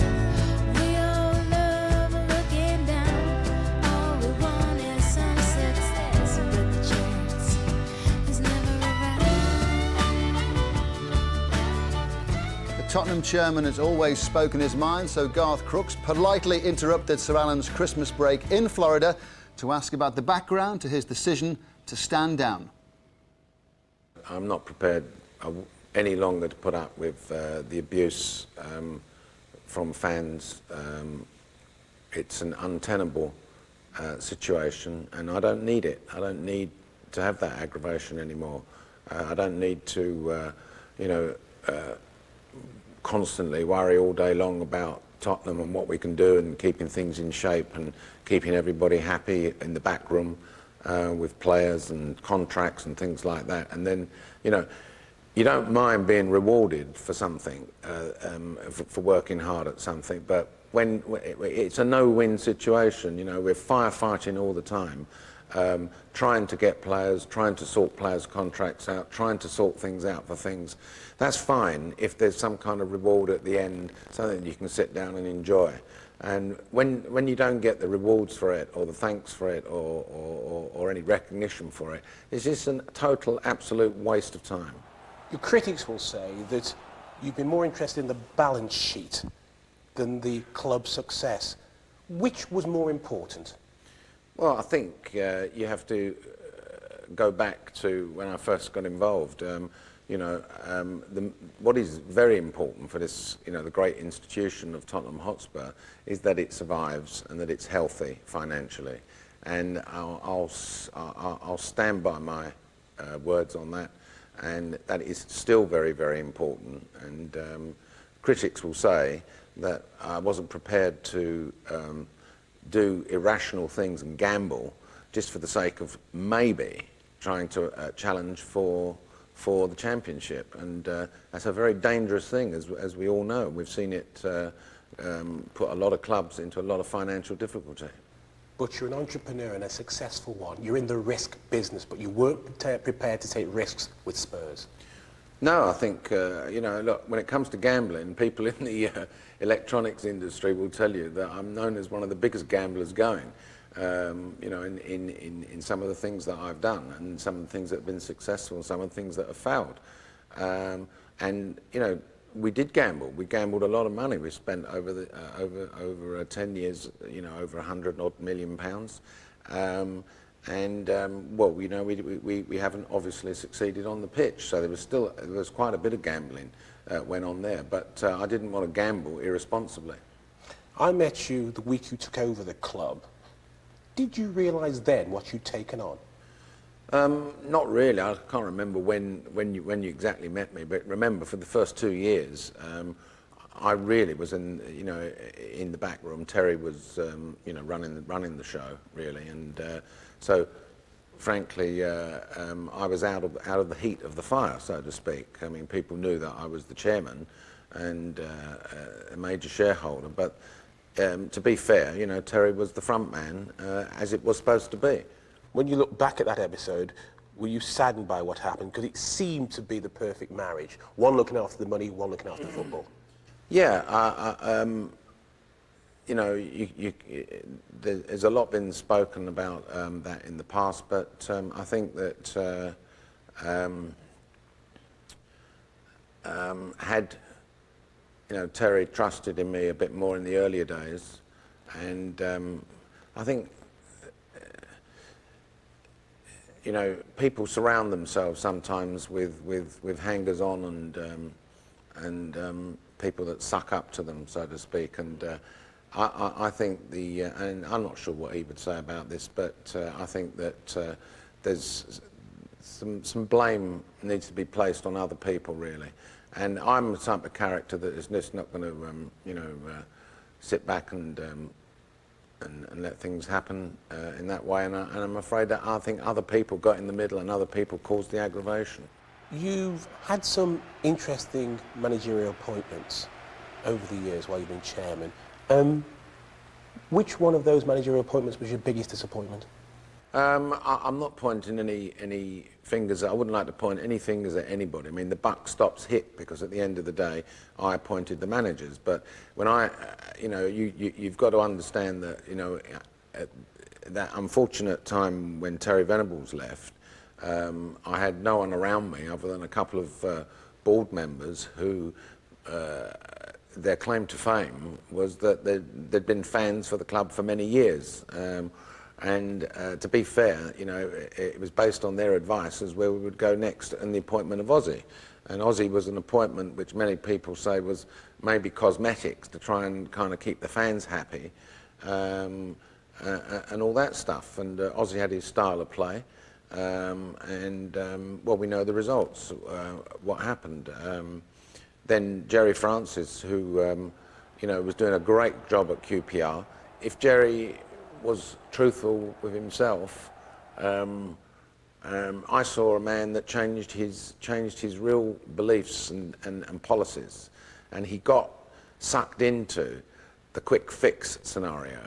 He got sucked into things which he really would not have normally done, buying players which he would not really have normally bought, players to kind of please the fans, players to try and give him that quick injection, that quick fix, rather than a more slower and more professional and take more time in deciding on things. And I think the Jerry's downfall was that he succumbed to the pressure which of doing things against his real inner principles. That's my personal opinion.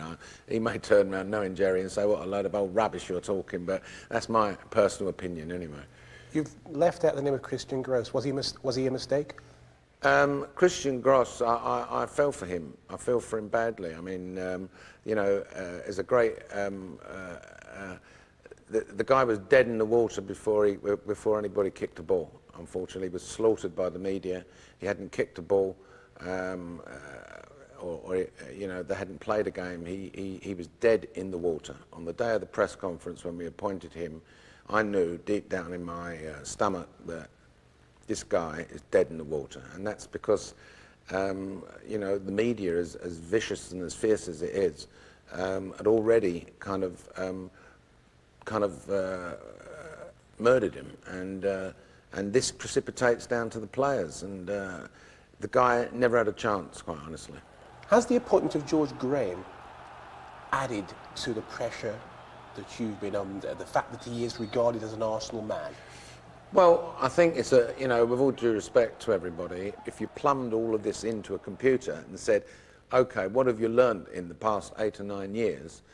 And the conclusion is, get a manager that is well respected for what he's achieved, someone that has actually done it and been there and achieved things and done things, and put that manager in place, especially if that manager has got the respect of the players. And that's what I did.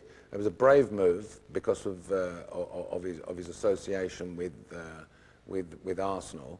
But it's one which I felt needed to be done because you need the best man in town. You need the best man on the job.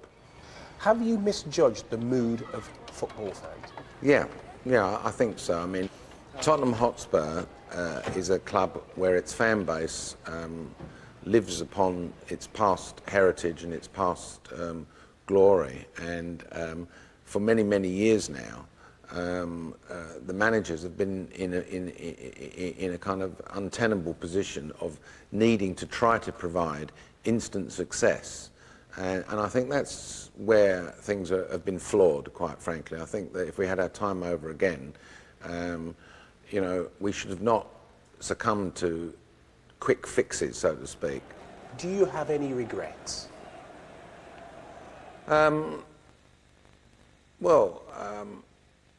Regrets, the only regrets are that, you know, that I've not been able to do what I set out to do, and that is to, you know, get the club in a financial sound position, but also start to achieve things which in the end would have generated revenues, and would have put us on a roll as Manchester United are.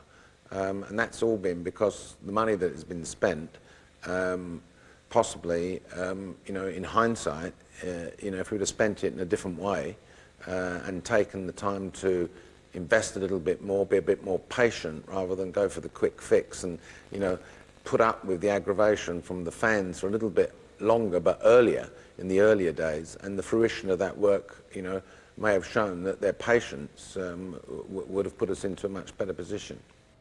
Garth Crooks asking all the questions. If any Spurs fans would like to make comment via email, it's football.focus@bbc.co.uk.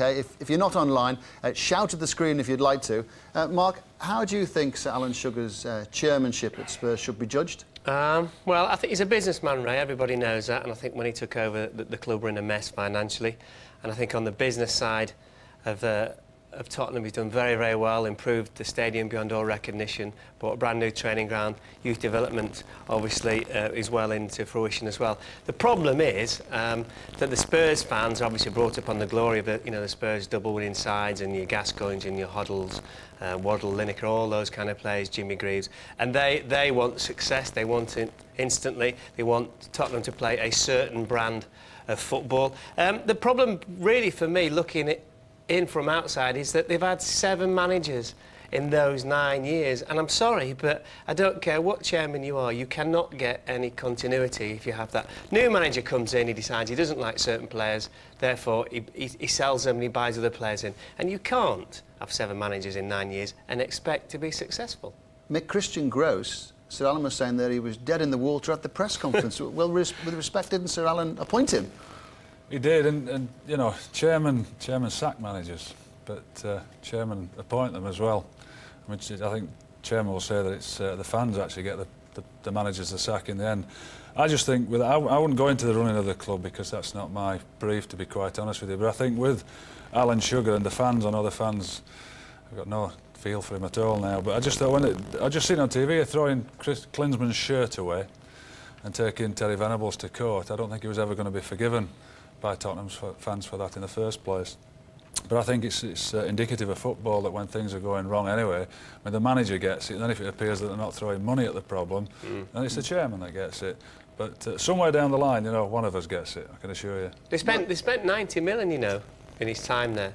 90 million pounds. All right, they recouped 44, 45 million, but the outlays... It's not... Well, we're just saying it's over 9 years, though, isn't it? It's 45 million, it's 5 million a year. If you look at the money that is being spent, I think people will say that's not a great deal. I'd say it's a lot of money, but I think especially when you start looking at Leeds now, what they're paid and what Aston Villa have just paid for their striker, it's the supporters look at it and think that they're trying to do it on the cheap. There's already been a huge response to this, and here's a comment from Jim Duggan, which has come in. Sugar never listened to the Spurs supporters. He did his own thing with very modest success. To blame us for it with no decision-making responsibility is rubbish. We've been forced to live in the past because the club was under poor management and guidance, and there wasn't much Christmas spirit from Jim as well. There's a few other things that perhaps could have gone there that weren't exactly particularly savoury. The fans just really went for him, and although they can have their view, there is a level to which the criticism shouldn't go to. Well, I think most of the fans decided they didn't like him, but you know, most football club supporters live in the past. That's the way it is, and you know, because when they've been successful, obviously you always hark back to the fact of when you were successful. I suppose, you know, for me, relatively, it's like Liverpool at the moment. They all say, "Oh, when you played," and all that kind of stuff. But you know, you've got to look forward. I think with Tottenham as well now is that there are younger players coming through, most definitely. But the problem is they want a quick fix. But as Mick says, it is a problem looking back to the older team. Of course it is. Isn't it balancing that sort of view of keeping the club financially stable, which of course is important, but the fans want the quick fix, but they want the result, and if you've got a real passion for getting a winning team, maybe you take more of a chance. You take more of a chance with the money, though. That's the great problem. The fans actually, look, they're the ones it's about anyway. Let's make no mistake about it, because if they don't turn up, then you've got a serious problem.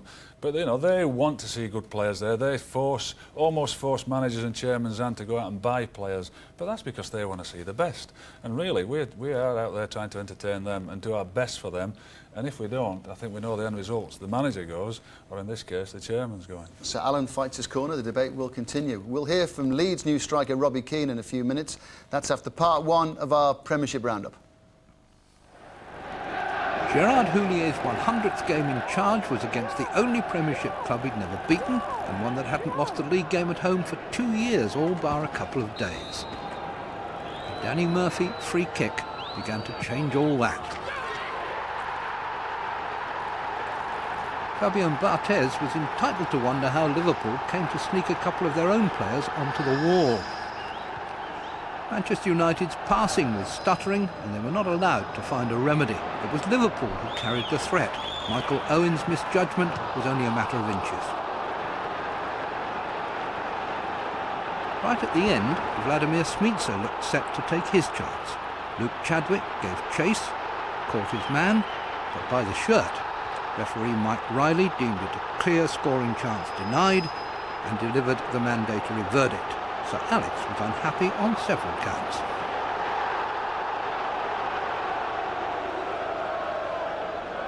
Will Alan Sugar be missed? The Spurs chairman is off, fed up, amongst other things, of the constant carping by fans. Ironically, the supporters hardly raised a protest last Monday night as they saw their side take the lead against their fiercest rivals thanks to a header by Sergei Rebrov. Later replay showed Rebrov was not offside, but two others possibly were. In the second half, Arsene Wenger brought on Patrick Vieira and Dennis Bergkamp, and the Gunners dominated the half. But they, and Thierry Henry in particular, were constantly denied by the magnificent Neil Sullivan in goal. Time and time again, the Scottish international keeper kept Arsenal at bay. But if Arsenal were unhappy with Spurs' goal, the same was true the other way round. George Graham complained bitterly about the pushing in the area as Vieira equalised in the last minute. Marcus Stewart was the answer when Ipswich needed a boost last season. Now Alan Armstrong has arrived just as the midway point of this campaign approaches. Another shrewd bit of business. Pahars. This looks a good run. Marion Pahars. McGreal pulled out of the challenge wisely perhaps, and there's Beattie!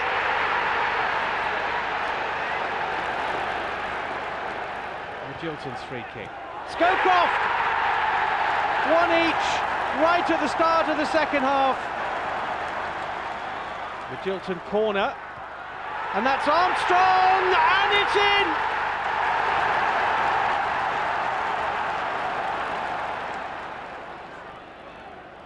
Jilton on the overlap. There's Armstrong in the middle, and Magilton, Armstrong, and again! Two for Alan Armstrong.